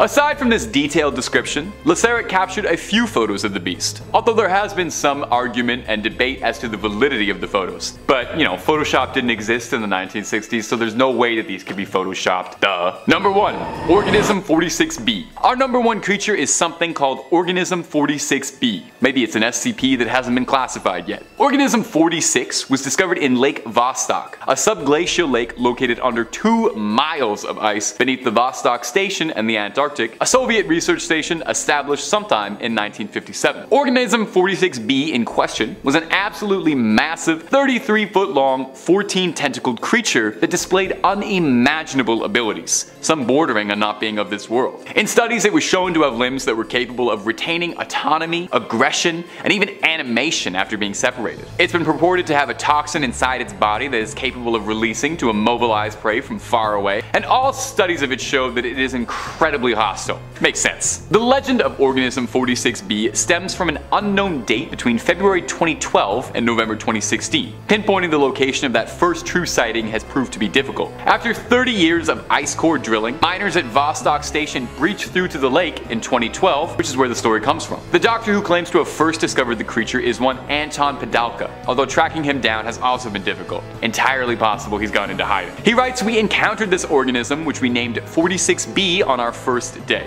It disabled our radio, which we later learned was intentional. It's also able to paralyze prey from a distance of 150 feet away by releasing venom into the water. Tragically, my colleague and my lifelong friend lost his life this way. He tread water wearing a blissful smile as the organism approached him. We watched helplessly as it used its arms to tear off his head and then popped the remains in his mouth. It was as if he'd been hypnotized telepathically. Eventually, the crew was able to trap the creature in a tank, and the surviving team gave the organism off to the Russian government, where presumably it was studied. But you want this crypt keeper's opinion? Almost certainly a beast like this was taken to the SCP Foundation, where it could be properly secured, contained, and protected. I'd urge you to click through on the channel and hear some of our reports on the SCP Foundation if you're not familiar with the organization already. It's illuminating stuff. Number 5. The Lernean Hydra. I'm no Hercules per se.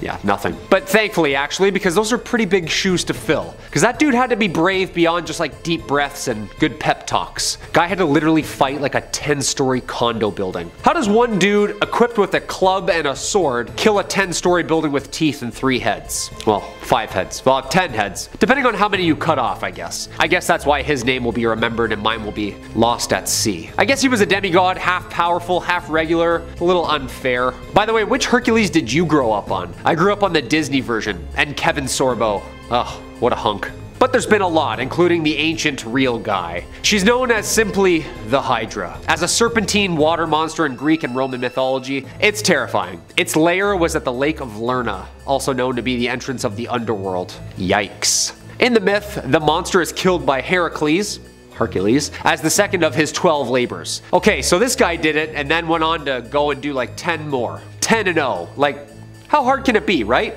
I mean, it does have multiple heads. Yeah, it does have that. Also, apparently has poisonous breath and blood so violent that its scent is even deadly. Later versions of the Hydra story added regeneration to the monster's abilities too, so it can just start growing heads back at will. For every head chopped off, the Hydra would regrow 2 heads. So every time the Meg bites a head, there's 2 more. Another 2 are growing. Yeah, good thing this thing was hungry and swallows whales whole, because that's gonna be a lot of protein. Number 4, Jormungandr. Keeping it in the mythology department, we head up a little north. Jormungandr, aka huge monster, also known as the Midgard serpent or the world serpent. It is a sea serpent and the middle child of Loki and giantess Angrboda. And those middle children, huh? Always the problem kids. I would know. I am one. According to the prose Edda, Odin took Loki's 3 children by Angrboda, Fenrir, Hel, and Jormungandr, and tossed Jormungandr into the great ocean. The serpent grew so large that it was able to surround the entire earth and grasp it in its own tail, as it's referred to as, well, the world serpent. And apparently, when it releases its tail, Ragnarok will begin. Yeah, basically a destruction to the end of the world. Yeah, all this rich history is so heavy and gloomy, isn't it? Isn't there like a, the sun will shine like California for all to enjoy? Like, where's that written down? Nowhere, huh? Just cataclysms and monsters. Jormungandr's arch enemy is the thunder god Thor. And apparently a Megalodon too. Cause let's face it, a giant serpent versus a 4-story great white, it would definitely be a good fight. I think if Thor showed up and started smashing up both, it would literally be the best Marvel Universe movie yet. Another encounter comes when Thor goes fishing with the giant Hymir. When Hymir refuses to provide Thor with bait, he strikes the head off Hymir's largest ox to use as his bait. Okay, easy, Roid Rage. Sheesh. They row to a point where Hymir fishes, he prepares his fishing line and a large hook and baits it with the ox head, which Jormungandr bites. Thor then yanks the serpent up from the water and the 2 throw hands. Okay, so it sounds like it isn't that big. I mean, it's huge, but the wrapping around the planet has got my dimensions off. Maybe it was like a metric versus imperial thing back then. I don't know, what do you think? Comment down below who would win, because when it gets into mystical powers and stuff, it becomes a little unfairly matched, no? Number 3, the glass octopus. A rare encounter with a glass octopus has just happened, which is one of the strangest and coolest species that swim these oceans. These science fiction looking dudes have transparent gelatinous bodies, and scientists believe that they have evolved into their elongated shape in order to make itself next to invisible, even when right beside it. That's pretty cool. The only colorful parts on them are their optic nerves, eyeballs, and digestive tract. Yeah, basically like a see-through Game Boy. Remember those? About like 3 times the size of a Game Boy 2 at about 20 inches long. It's likely that these octopuses eat whatever is down there at the depths of the Twilight Zone and Midnight Zone. Yeah, like deep, deep. And cold. Footage of the glass octopus is super new, and before this expedition, scientists had almost no documentation of the animal in the wild. That means they've mostly had to learn about it just by studying remains found in the guts of other predators. But now, thanks to the Schmidt Ocean Institute armed with close-range, high-def videos and pictures, scientists and biologists are now able to learn a little bit more about this mysterious, ghostly creature. Quote, "The ocean holds wonders and promises we haven't even imagined, much less discovered." Wendy Schmidt, co-founder of Schmidt Ocean Institute. Thanks to a recent expedition in the US Pacific remote islands, the Schmidts led a 34-day trip that brought scientists together from all around the world to document deep-sea creatures on deep seamounts. See, this is what I'm talking about. All the while using a remote-controlled vehicle named Sebastian. I love it. I get it, Little Mermaid, I got you. Scientists observed not one but 2 octopuses, adding further to more knowledge and behavior of this elusive species. The glass octopus is considered one of the least studied cephalopods in our ocean. I'm excited. Let's go 2022. So far so good. Great year for fishes. Number 2, the colossal squid. Sometimes called the Antarctic squid or giant cranch squid, or famously known as the Kraken. It's believed to be the largest squid species ever. It's the only member of the Mesonychothelius genus and is only known from a handful of sightings throughout history. Ah yes, the old sea captain's log, huh? The species is confirmed to reach a mass of at least 1,500 pounds, making it the largest known invertebrate on the planet. Biggest one so far is 20 meters. That's like the pitcher's mound to home plate. Yeah. This thing is massive. Though the species has similar anatomy to other squids, it's the only member to display hooks on its arms and tentacles. Okay, that's a little scary. It lives in the Antarctic and is found at depths of the twilight zone, like 2,000 meters down. Little is actually known about the creature, what it eats, and what it does all the way down there. Scientists say it's bioluminescence as well, which attracts prey. Look, if this thing was flying instead of swimming, just one atmosphere difference, I'm just gonna say it, this thing would be an alien. You know what I mean? I said it. I mean, no wonder it's got a reputation for swallowing up ships by pirates. The first specimens were spotted in 1925, but in the early 2000s, fishermen got lucky and they pulled up the largest colossal squid ever found. It's now on display at the Museum of New Zealand. Kinda sad that when we see these beautiful things, the first thing we think is to yank them out of the water. I like the underwater cameras and free divers Blue Planet style, just swimming down there with krakens. Okay, maybe not. Yank it up, boys. Get it up, that thing's horrifying. And the number 1 spot, the blood belly comb jelly. Sounds like a magical elixir. From the family Lampictenidae, this specimen was first caught and studied by George Matsumoto, the marine biologist at the Monterey Bay Aquarium Research Institute, who discovered the blood belly jelly in 2003. Now we're sure these things weren't discovered on like one of Jupiter's moons or something already in the 30s. We're sure of that. Cause that thing's blinking like a you-know-what. Not many of these things have actually been caught though. I've never seen anything like this before. Brilliant and then seemingly electric. The bloody belly comb jelly comes in different shades of red as well. The sparkling display on the outside comes from light reflecting and refracting off tiny transparent hair-like cilia. Basically this thing is like a swimming light bright. Remember those? Light brights from the 90s? This thing is like the alive version of that. Of course, alongside its mystic nature, it also poops sparkles.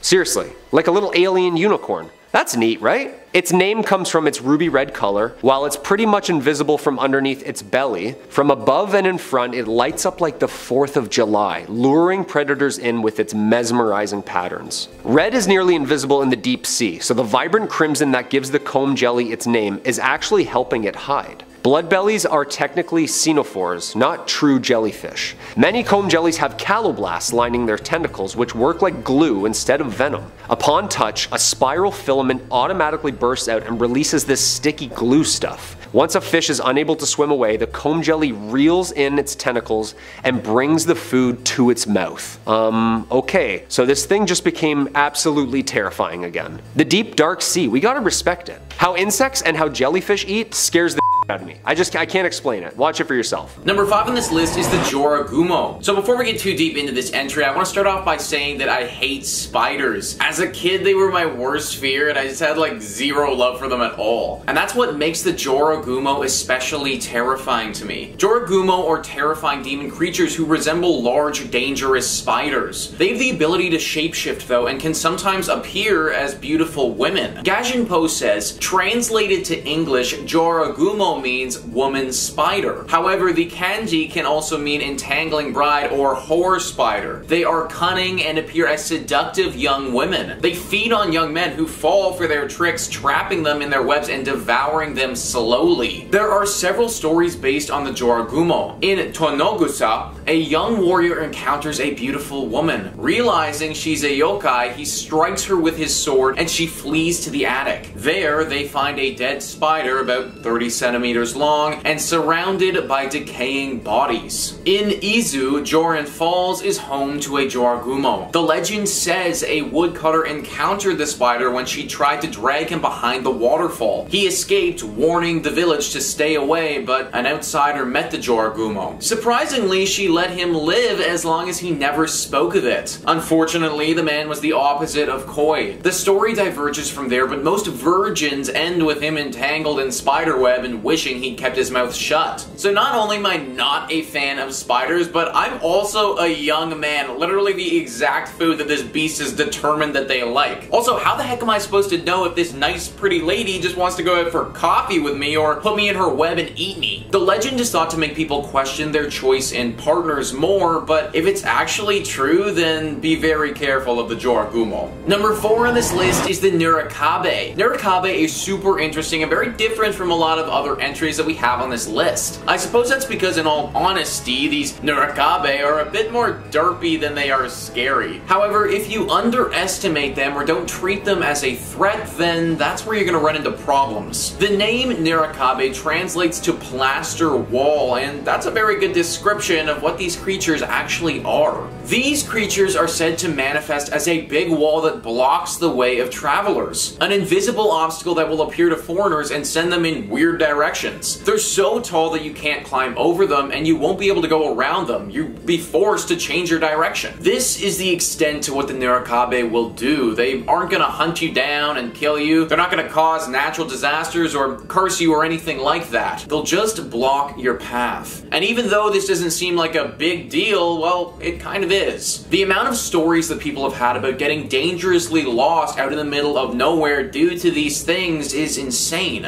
These are just the stories that actually get back to the public too, because a lot of times people never make it back to society. These wall creatures prey on those unfamiliar with the area, so you'll naturally completely lose your bearings if you need to go around them. These days, Nurikabe aren't super menacing because we live in a world with cell phones and a GPS, but back when we didn't have such things, these were extremely dangerous. Locals would always warn people before they went on journeys to be careful of the Nurikabe and always keep track of where they'd been. A mischievous plaster wall who back in the day took quite a few lives. Number 3, Lamashtu. Coming up next on this list is going to be Lamashtu. Lamashtu? Lamashtu? I don't know. I've never heard it said. I've only read it. Lamashtu is an ancient demon of Sumerian and Mesopotamian lore, manifesting as a horrid hybrid of a hairy animalistic body, a lioness's head, donkey's teeth specifically, and razor-sharp talons. There is a lot going on there. I understand if you need a minute to try and piece all that together in your head to visualize this creature, but I'm sure we've got a beautiful photo for us right behind me. If that lovely description of her physical traits wasn't enough to convince you of just how disgusting Lamashtu is, let me describe some of her habits and hobbies. She's renowned for her hellish torment, and she just loves to harass pregnant women. This is a demon that cannot get enough of bothering pregnant women. Hopefully so she can steal their babies and then eat their bones and drink their blood. That's gotta be like,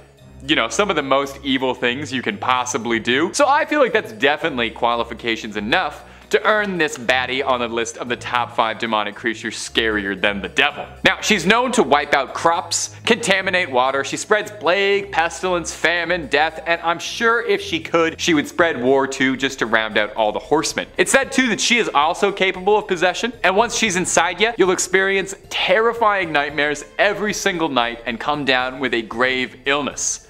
Okay, so that explains why I haven't been sleeping nearly as well lately since I started reading about scary demons all the time. So what do you do if you've got a nasty donkey-toothed demoness trying to make booster juice out of your offspring? Well, ancient Sumerian and Mesopotamian people would invoke the spirit of Pazuzu, another demonic creature who is said to be a god of the wind. Pazuzu himself is a demon, and one that causes chaos and pain, and hey, look, don't get Pazuzu wrong. He will absolutely spread a little bit of famine, plague, and pestilence through the lands, lands and torment the villagers, but he's got a bit of a soft spot for protecting pregnant women and women in general. He's a noble demon like that. Pazuzu's got some like demon honor, where he goes after demons and hunts them down who are naughtier than he is. You know how in like the Godzilla movies, the only way to stop like Mothra or Rodan or Ghidorah is to have Godzilla wrestle him for a bit? This is kind of like the demon equivalent of that. Coming up at the number 2 spot is the Oni. An Oni is a yokai from Japanese folklore. A brutal, overwhelmingly strong beast, resembling closely to like an orc or ogre or troll in Western fantasy. Nothing like Shrek though, nothing at all like Shrek. Oni are pure, brutal, hulking monsters of hatred. They're known for their fierce and evil nature, their absolute sadistic love of violence, bloodshed, and oh yeah, eating human flesh. However, traditionally in ancient Japanese texts, Oni are thought to be more complex beings than simply being all the way evil, with most stories actually featuring Oni portraying them in a more nuanced light than most demons. That's good. That's good that the Onis have a lot going on. According to Japanese Buddhism, an Oni is one step of the cycle of birth, death, and rebirth. When a particularly sinister or evil person dies, it's said that they'll be reborn as an Oni. In some of the old tales, if a person is just spectacularly beyond sinister evil, they'll become an Oni even before their death. That seems kind of wrong. Like if you're super evil, you get to turn into an even angrier, cool demon, you'll just love that. That's not a punishment. They're almost always depicted as hulking, muscular monsters with red or blue skin, jagged teeth, and one or more horns growing out of their heads, sometimes with more eyes than normal. Frequently, they're shown to wear tiger pelt clothes, and they carry a giant weapon called a kanabo, which literally translates to metal stick. It was a really mean historical weapon, and it was a lot more like a slab of iron than it was a weapon. Just seeing an Oni is said to render heart-stopping fear in a man, due in no small part to their raging appearance. They bring calamity with them wherever they go, war, plague, earthquakes, the usual fun stuff, able to harness lightning and thunder, and they have an insatiable lust for human flesh, and are said to be able to suck a person back in a single bite. I kinda wanna see that. And finally, at number 1, Akaname. At the number 1 spot is the Akaname, the single funniest demon I have ever read about in all of my years reading about folklore here in the fog. The Akaname is a Japanese yokai, and its name literally translates to scum sucker or filth licker. We're off to an amazing start here with this little guy. An Akaname is a small ghoul or gremlin-like creature which tends to hang out around dirty little bathhouses or prowls around bathrooms. They're pretty small, about the size of a toilet. They have a mop of greasy, slimy black hair on top of their heads. They're naked and are said to be just as slimy and greasy like their hair. They've got dark green skin that makes them look all moldy, or they have these muddy pink bodies that makes them look rotten and infected. Is it coming across to you that these things are just disgusting? That a creature called the filth licker and looks like mold on 2 feet is a vile little monstrosity. They've got these extremely long prehensile tongues that they use to eat their favorite snack, and I've been waiting for this, bathroom grime. They lap up all the slime, grease, hair, filth, and don't make me say it, don't make me say it, things that can be found around a bathroom. I was gagging multiple times reading about this demon, and I thought if I have to, you have to all know about it as well. If I'm cursed with this knowledge, I have to pass it on. This is the most foul creature ever put to paper. They detest a clean space and will never be around Lemon Pledge. They only appear to homes that show a complete lack of sanitary discipline, and we're told as a legend to get people to, clean the bathroom every now and again, lest they have to deal with this little toilet pest. If you've got roommates who are like a big problem, not washing the toilet seat, just tell them all about the Akaname and how he's gonna get inside your house. It's thought that the Pokemon Lickitung, adorable, funny old Lickitung, was inspired by an Akaname. So if you're a big Pokemon fan, good luck ever looking at a Lickitung the same way again, knowing what it probably eats. I'm gonna be honest. Is this like the most blood-curdlingly scary demon ever? Well, it doesn't slice and dice or whip a spectral horse with a severed spine or something, but it's a goblin that eats hair off bathroom floors. That's the scariest thing I've ever heard of in my entire life. Number 5, Goblin Shark. Under the sea is where nature starts to really let its creative juices flow. It's just an abstract world of tentacles, feelers, and razor-sharp teeth down there. Like a Jackson Pollock, but for things that'll bite you. I know that little crab said it's better down where it's wetter, but I just don't know if I agree if things like the goblin shark are swimming around freely. I know that sounds kind of like I have a strong opinion about these things, and I do. The goblin shark is probably one of the scariest looking living creatures on the planet. The translucent skin really isn't helping matters. I mean, seriously. Google, try and find a cute photo of one of these things, even a little baby. Every single picture of it makes it look like something H.R. Giger would look at and think, maybe tone it down a bit. The goblin shark gets its name from its grotesque appearance. Sorry to all our goblin shark viewers, it's nothing personal. Its elongated nose and its unique unhinged jaws full of nail-like teeth. That nose isn't just for show either. It actually serves as a little prey detector for the goblin shark. The nose is filled with electroreceptors that allow it to pick up tiny electric fields of prey. It sneaks around the seabed using that little food finder to sniff out its next meal. Electrically charged tracking sharks with monstrous teeth. Wasn't that literally a joke in one of the Austin Powers movies? Goblin sharks actually can't even close their mouths fully, with their teeth always being visible, just to let you know what they're packing. I think as a general rule of thumb, you should stay away from any creature scientifically named after a goblin. That's advice that has done me well, that's advice that has served Spider-Man well, and I am passing that on to you. Having a good time so far? It would really make my day if you tossed a little old subscribe our way. Number 4, the Pacific Black Dragon. Now, this is an entry I could probably include solely on a name basis. You wouldn't even need to see a picture of it, and you just trust that the Pacific Black Dragon is a scary looking fish. However, I'm a visual learner, and you're watching a YouTube video, so we're going to include several pictures of one of Mother Nature's most precious little abhorrent monstrosities.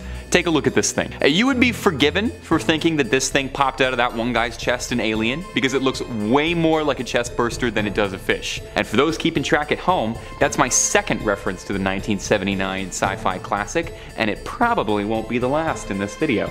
This angry little noodle, occasionally referred to as the Black Sea Dragon, gets its name from the fact that its skin absorbs 99.95% of the light in its habitat, which happens to be anywhere from 1,600,000 feet to 6,000 feet below the depths. Meaning this thing is dark. It hides in plain sight in the pitch black water, letting the bait hanging from its chin attract prey. Smaller fish swim up to what they think is something appetizing, and then the last thing they ever see is two beady little glowing eyes and then nothing. While this little fish is one of the smallest monsters on our list, I don't trust a fish that learned how to fish. There's something traitorous about that behavior. And honestly, maybe it's shallow, but I just can't move on from how truly horrifying this thing looks. I'm vapid, I can admit that. And I would love to see the Megalodon snarf this thing up. Number 3, Ijirak. Okay, we've had enough pleasant, cute little myths, so let's get back to the scary ones. The Ijirak, translating to shapeshifter, is a doomed creature born out of a cruel fate. Born out of a human being who wandered too far out into the cold and found themselves caught between the worlds of life and death, trapped to forever wander between the line. It's a shapeshifter that can take any form that it pleases, but it's never able to mask its signature trademark, its glowing, sinister red eyes. When it's in its most natural form, it does resemble a human, although a bit of a twisted one, as its eyes are contorted sideways, as well as its mouth, disfigured past the point of recognition of a regular mouth. It's said that you can only ever gaze upon an Ijirak from out the corner of your eye, for if you look at them directly, it'll disappear from your vision, as if it was never really there. It's said that they target out travelers specifically, luring lost, wayward souls to try to convert the living into joining them in their land of the undead. And as well, they prey on lost children secluded from their families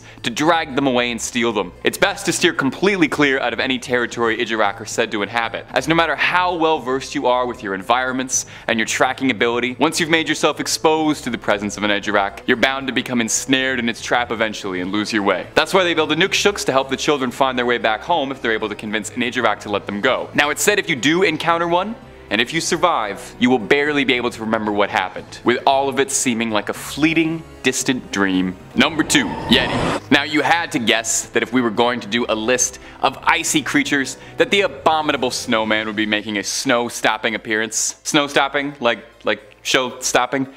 Yeah, you kind of get it, you know what I mean. Yetis are like the snow monster. Did you know Yeti actually means snowman in Nepalese? Now don't say you don't learn anything from any of these videos. The creature is a tall, bipedal, ape-like creature, like a winterized variant of Bigfoot, said to roam the Himalayas. Much like the elusive Sasquatch, there have been many numerous reported sightings over the years, although it could be possible that a lot of these are just people seeing bears and it's kind of snowy out and it's hard to tell what's going on. But there could also be an inconspicuous ape-like species lurking around in the mountains, just out of reach of human eyes. I'm willing to hear all options on this. It's one of the oldest myths to mountain-dwelling peoples, and there are countless local variations and spins on the creature and its fables. It's actually fascinating. I had no idea how many variants of Yetis there are across so many different cultures. It appears across multiple cultures, a recurring element in several mythologies. Yeti is hardly the only name it goes by. A couple other Tibetan names for this creature include Mish, which means man-bear, Migo, translating to wild man,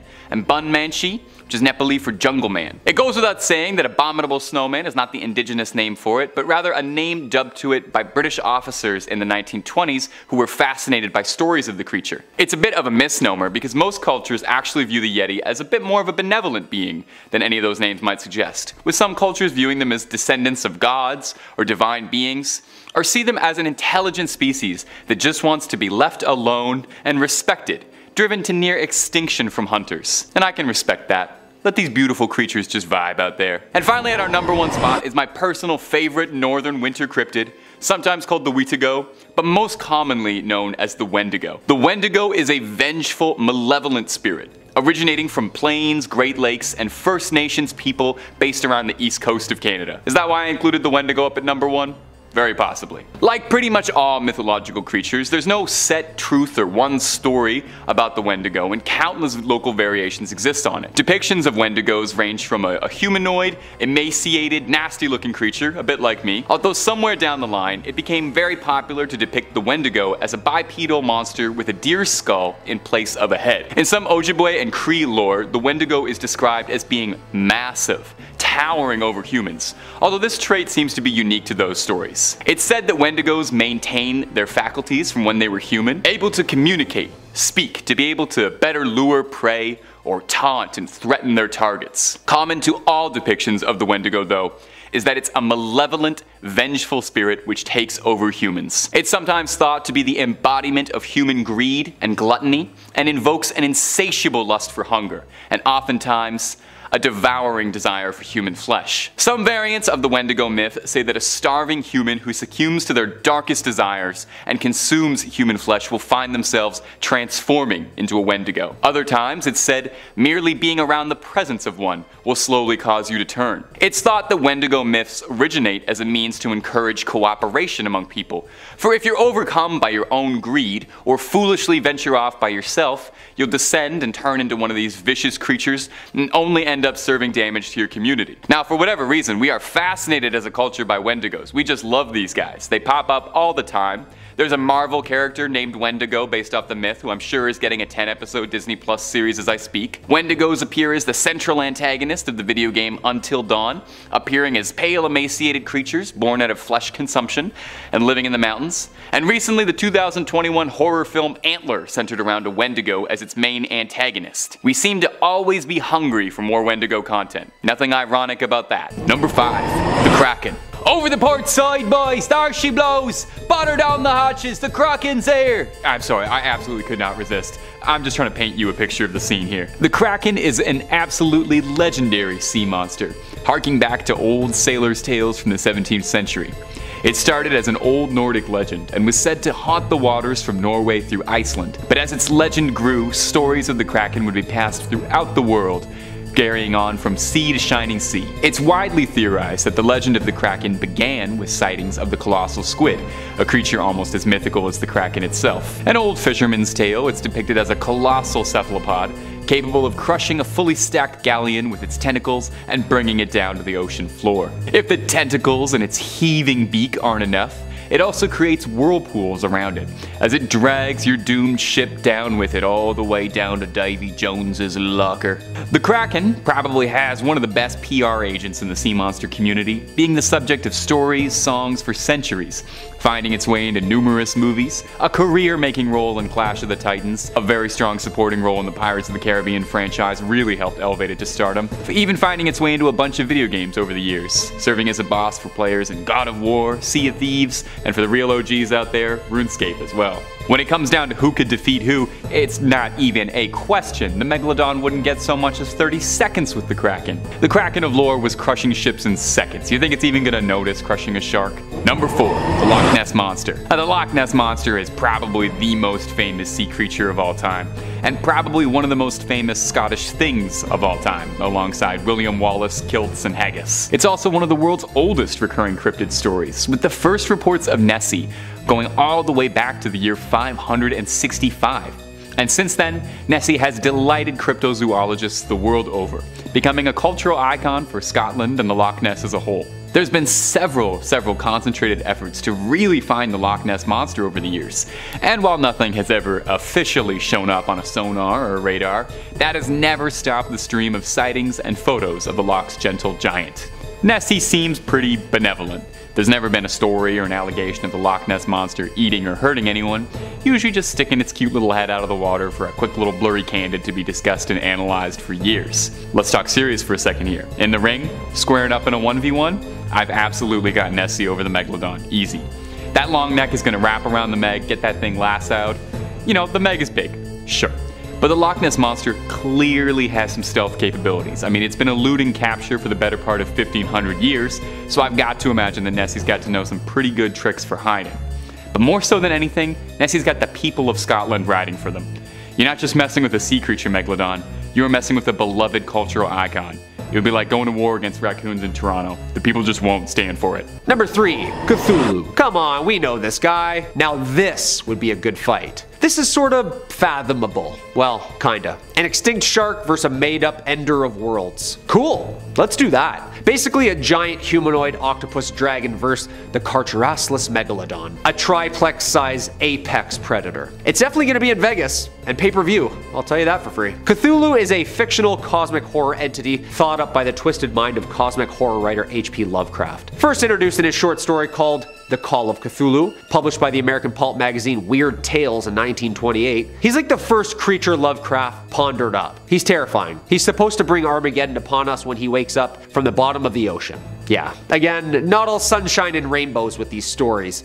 Actually, like, ever with these stories. Cthulhu is a great old one, almost the god of all gods in these stories. All these characters intertwine, and apparently he's our last call. Lovecraft depicts it as a gigantic entity worshipped by cultists in the shape of a green octopus dragon humanoid bipedal creature. And it's like 10 stories high. Yeah, like massive. Like us looking at toy army men. The Lovecraft universe, aka the Cthulhu mythos, its appearance alone is enough to haunt your dreams. Lovecraft describes this guy as a face full of octopus-like feelers, a scaly, rubbery-looking body, sharp claws on its hands and feet, and of course, dragon's wings. So it can fly and swim. In other words, the worst thing you can imagine.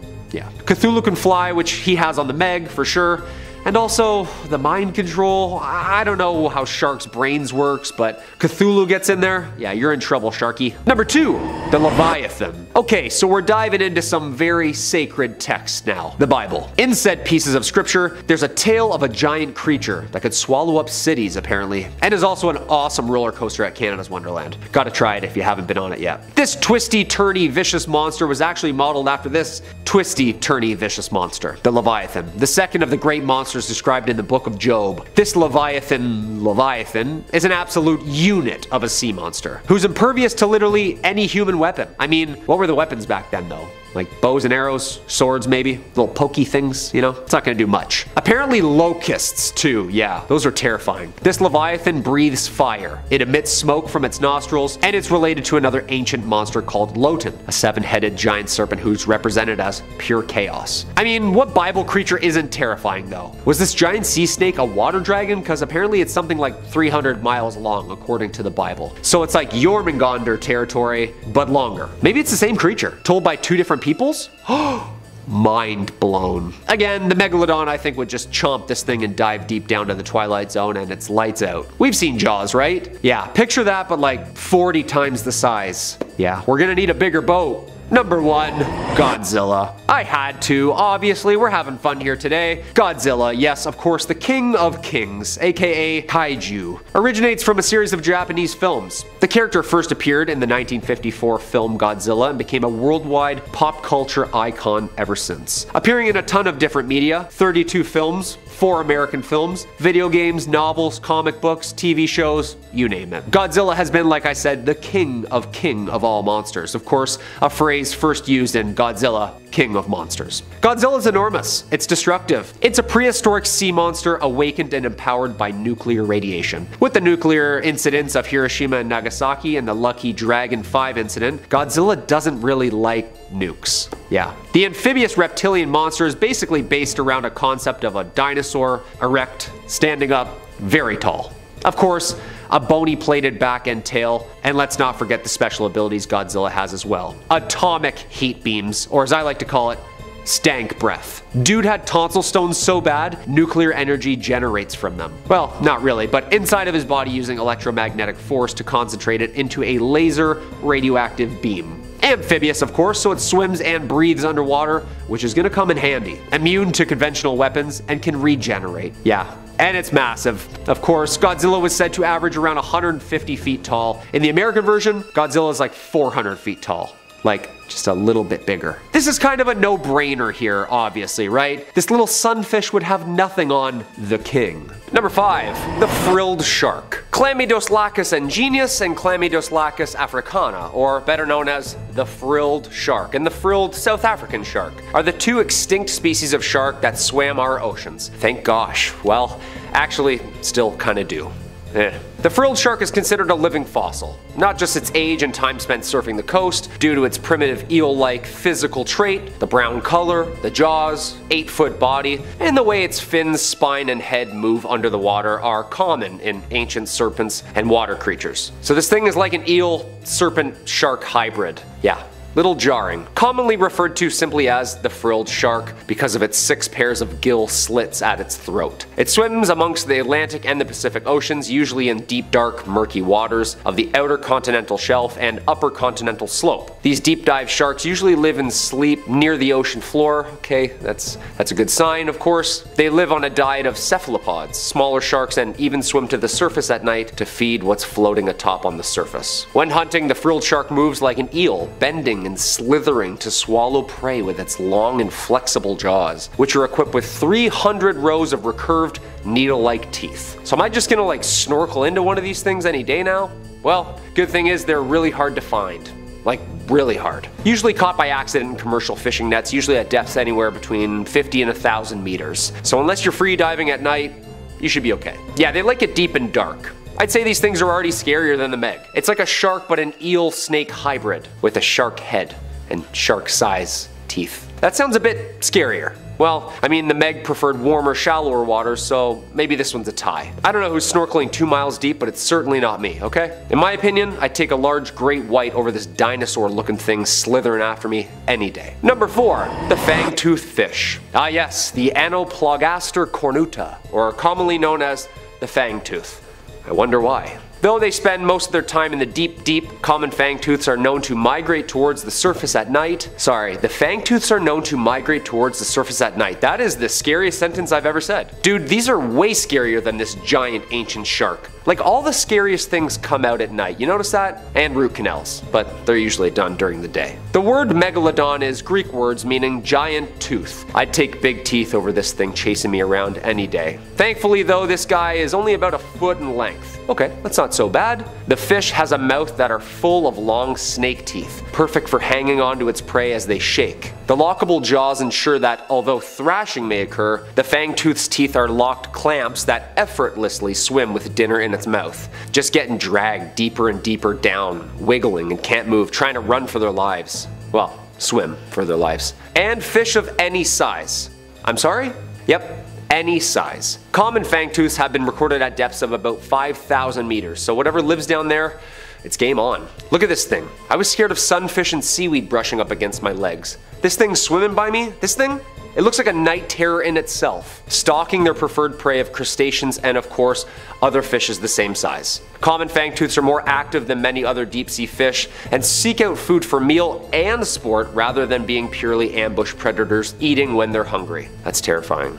Packing up for the long winter, huh? Their huge mouth and very long teeth ensure that they are able to attack prey and actually hold on while they relocate them to a deeper, darker spot where they can kind of take their time on the meal. I've swam with sharks. In my opinion, this thing's way scarier.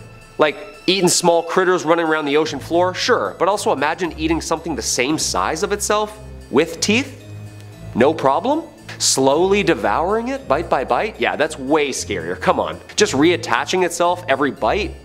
Taking you along for the free ride? Yeah, that's horrifying. Number 3 on this list is the kappa. Kappa are gross little creatures that can be very tricky and menacing. Gajanpaw says this small human-like creature has a shell like a turtle, green scaly skin, and a plate on its head that must be filled with water at all times to stay alive. They live in Japan's rivers, lakes, and other waterways. In Shintoism, kappa are respected as gods of water, and statues of them can be sometimes found at shrines around Japan. Kappa quirks include having an affinity for cucumbers and never breaking a promise. In the urban legend version, a more menacing kappa loves to pull lost children and animals into the water to drown and eat. They still like to eat cucumbers, but also raw human intestines. Cucumbers! Cool, love it. Human intestines, not so cool, don't love it. For any of our Pokemon fans out there, these little guys remind me a lot of the Pokemon Lombre, which would be really cute if they weren't trying to steal our children and animals and then also devour them. Now, it's unclear if these kappa ever were humans at one point or if they're just a mythical animal. A lot of their characteristics are similar to humans, so it wouldn't surprise me if somehow these creatures evolved from humans or maybe devolved in this case. Either way, human or not, these beasts may look cute on the outside, but they're not to be trifled with. Keep your kids and your pets close if you intend to take a stroll by some Japanese rivers anytime soon.